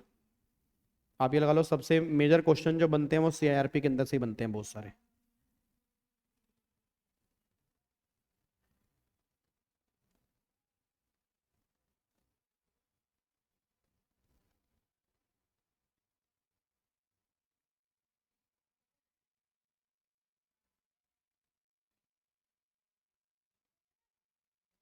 उसके बाद एक्सप्लेनेशन 1 और एक्सप्लेनेशन 2, ये लो जी। वैसे तो आप आगे देख के भी लिख सकते हो, सेम ही लिखना है।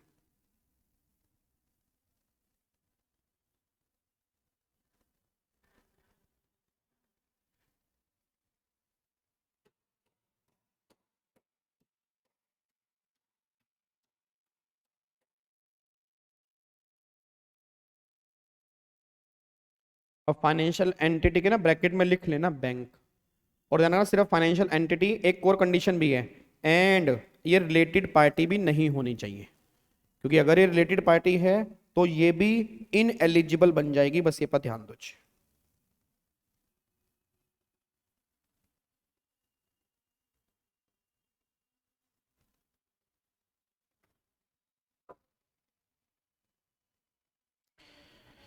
अब रिलेटेड पार्टी में ये जो मैं रेड येलो से कर रहा हूँ बस ये लिख सकते हो आप।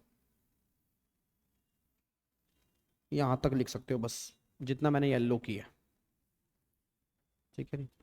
एक्सप्लेनेशन 1 में और एक्सप्लेनेशन 2 में हम्म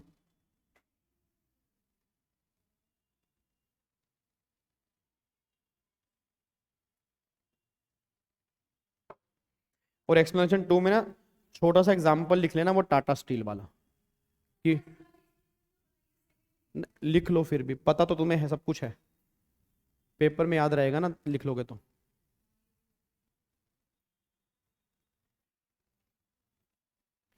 यहाँ पे छोटा सा एग्जांपल मैं लिख लेता हूँ। जैसे मान लो ये आपकी भूषण स्टील है, तो इसके मान लो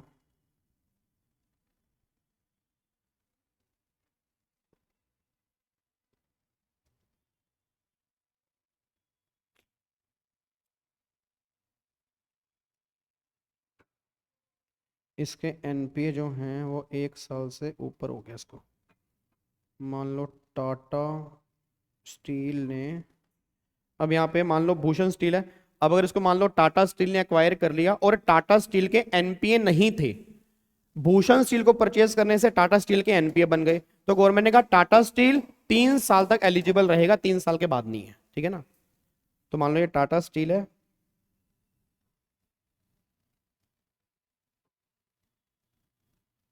acquire Bhushan steel with NPA, obvious सी बात है एनपीए भी इसके हो जाएंगे, तो Tata steel eligible up to 3 year. ये एक्सप्लेनेशन जो है उसका एग्जांपल है ये वाला।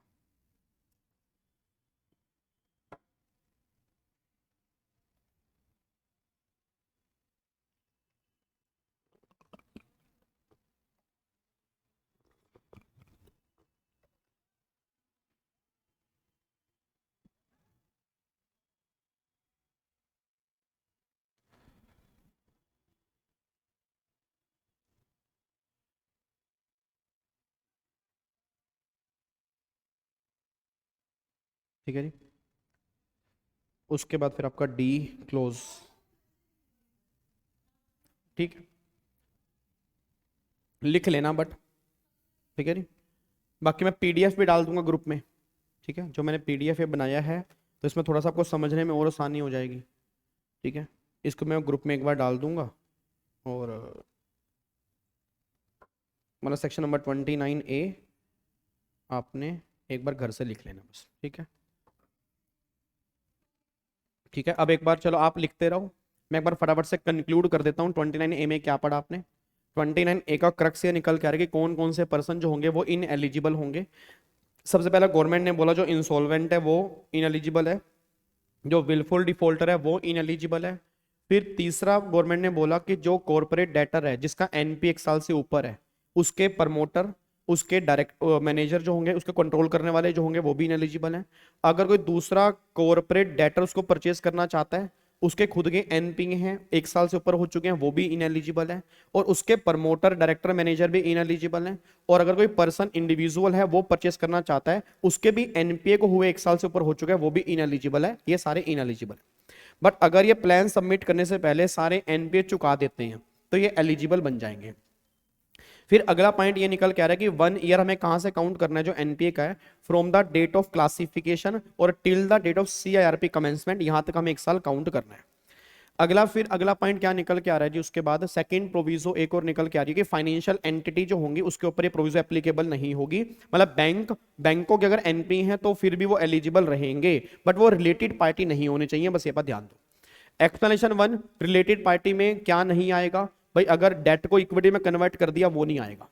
फिर अगर मान लो किसी कंपनी ने किसी एनपीए वाली कंपनी को खरीद लिया तो अब वो उसके एनपीए बन गए, वो एलिजिबल रहेगी बाकी सबके लिए 3 साल तक। 3 साल के बाद वो इनएलिजिबल बन जाएगी अगर वो एनपीए नहीं चुकाती, तो यहां पे वो इनएलिजिबल है।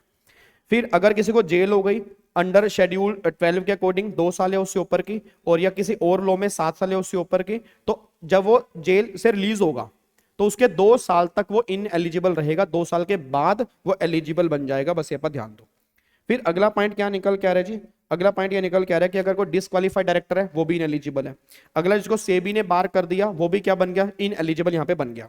अगला फिर कोई गारंटर है जिसने गारंटी लिया उस कॉर्पोरेट डेटर की, जिसने डिफॉल्ट किया, उस गारंटर ने भी डिफॉल्ट कर दिया तो वो गारंटर भी क्या बन गया, इनएलिजिबल बन गया। फिर अगला कोई कॉर्पोरेटर जिसने कोई प्रेफरेंशियल ट्रांजैक्शन किए हैं, फ्रॉडलेंट ट्रांजैक्शन किए हैं, उसके प्रमोटर मैनेजर भी क्या बन गए, इनएलिजिबल यहां पर बन गए। और फिर अगर सेम डिफॉल्ट आपने आउटसाइड इंडिया किया है तो भी क्या बन गए आप, इनएलिजिबल बन गए। और इनसे कनेक्टेड पर्सन भी क्या बन गए आपके, इनएलिजिबल बन गए। और अगर मैं बताऊं कनेक्टेड पर्सन में क्या क्या कवर होगा, देखो कनेक्टेड पर्सन एक बार देखना, any person who is the promoter और इन द मैनेजमेंट, मतलब वही जो रेजोल्यूशन एप्लीकेंट है उससे, उसके प्रमोटर, उसकी मैनेजमेंट, उससे रिलेटेड पर्सन जो होंगे वो भी यहां से क्या हो गए हैं, बाहर हो गए हैं। और any person who shall be the promoter और इन मैनेजमेंट और control of the business of the corporator during the implementation of, जब रिजोल्यूशन प्लान इंप्लीमेंट हो रहा था उस टाइम पर जो इनके प्रमोटर थे, मैनेजर थे, वो भी यहां से बाहर हो गए हैं। और फिर लास्ट में क्या बोलेंगे, वही holding company, subsidiary company, associated company और रिलेटेड पार्टी। अब रिलेटेड पार्टी की डेफिनेशन आपको मैंने याद है, section number 5 close number 24A, उसमें related party I think define था। तो वहां पे अगर आप कवर हो जाते हो तो भी आप यहां से बाहर हो जाओगे, बस ये पर ध्यान दो। ठीक है जी, तो ये बातें आपकी यहाँ पे निकल के आ रही हैं। अब बताओ कोई दिक्कत, कोई परेशानी, कुछ भी अजीब लग रहा हो तो बता दो। ठीक है जी, अब 29A समझ में आ गया, पक्का पक्का लॉक कर सकता हूं इसको जी। चलो जी, अब इसमें से कंफर्म एक क्वेश्चन मुझे उम्मीद है बनेगा। ठीक है, वो आईबीसी के अंदर बने या सीआर के अंदर बने या दोनों के अंदर बने वो मुझे नहीं पता, बट उम्मीद है कि एग्जाम में क्वेश्चन की टेस्टिंग होती है। और जब ये क्वेश्चन बनता है ना तो बहुत सारे बच्चे इसका आंसर गलत करके आते हैं।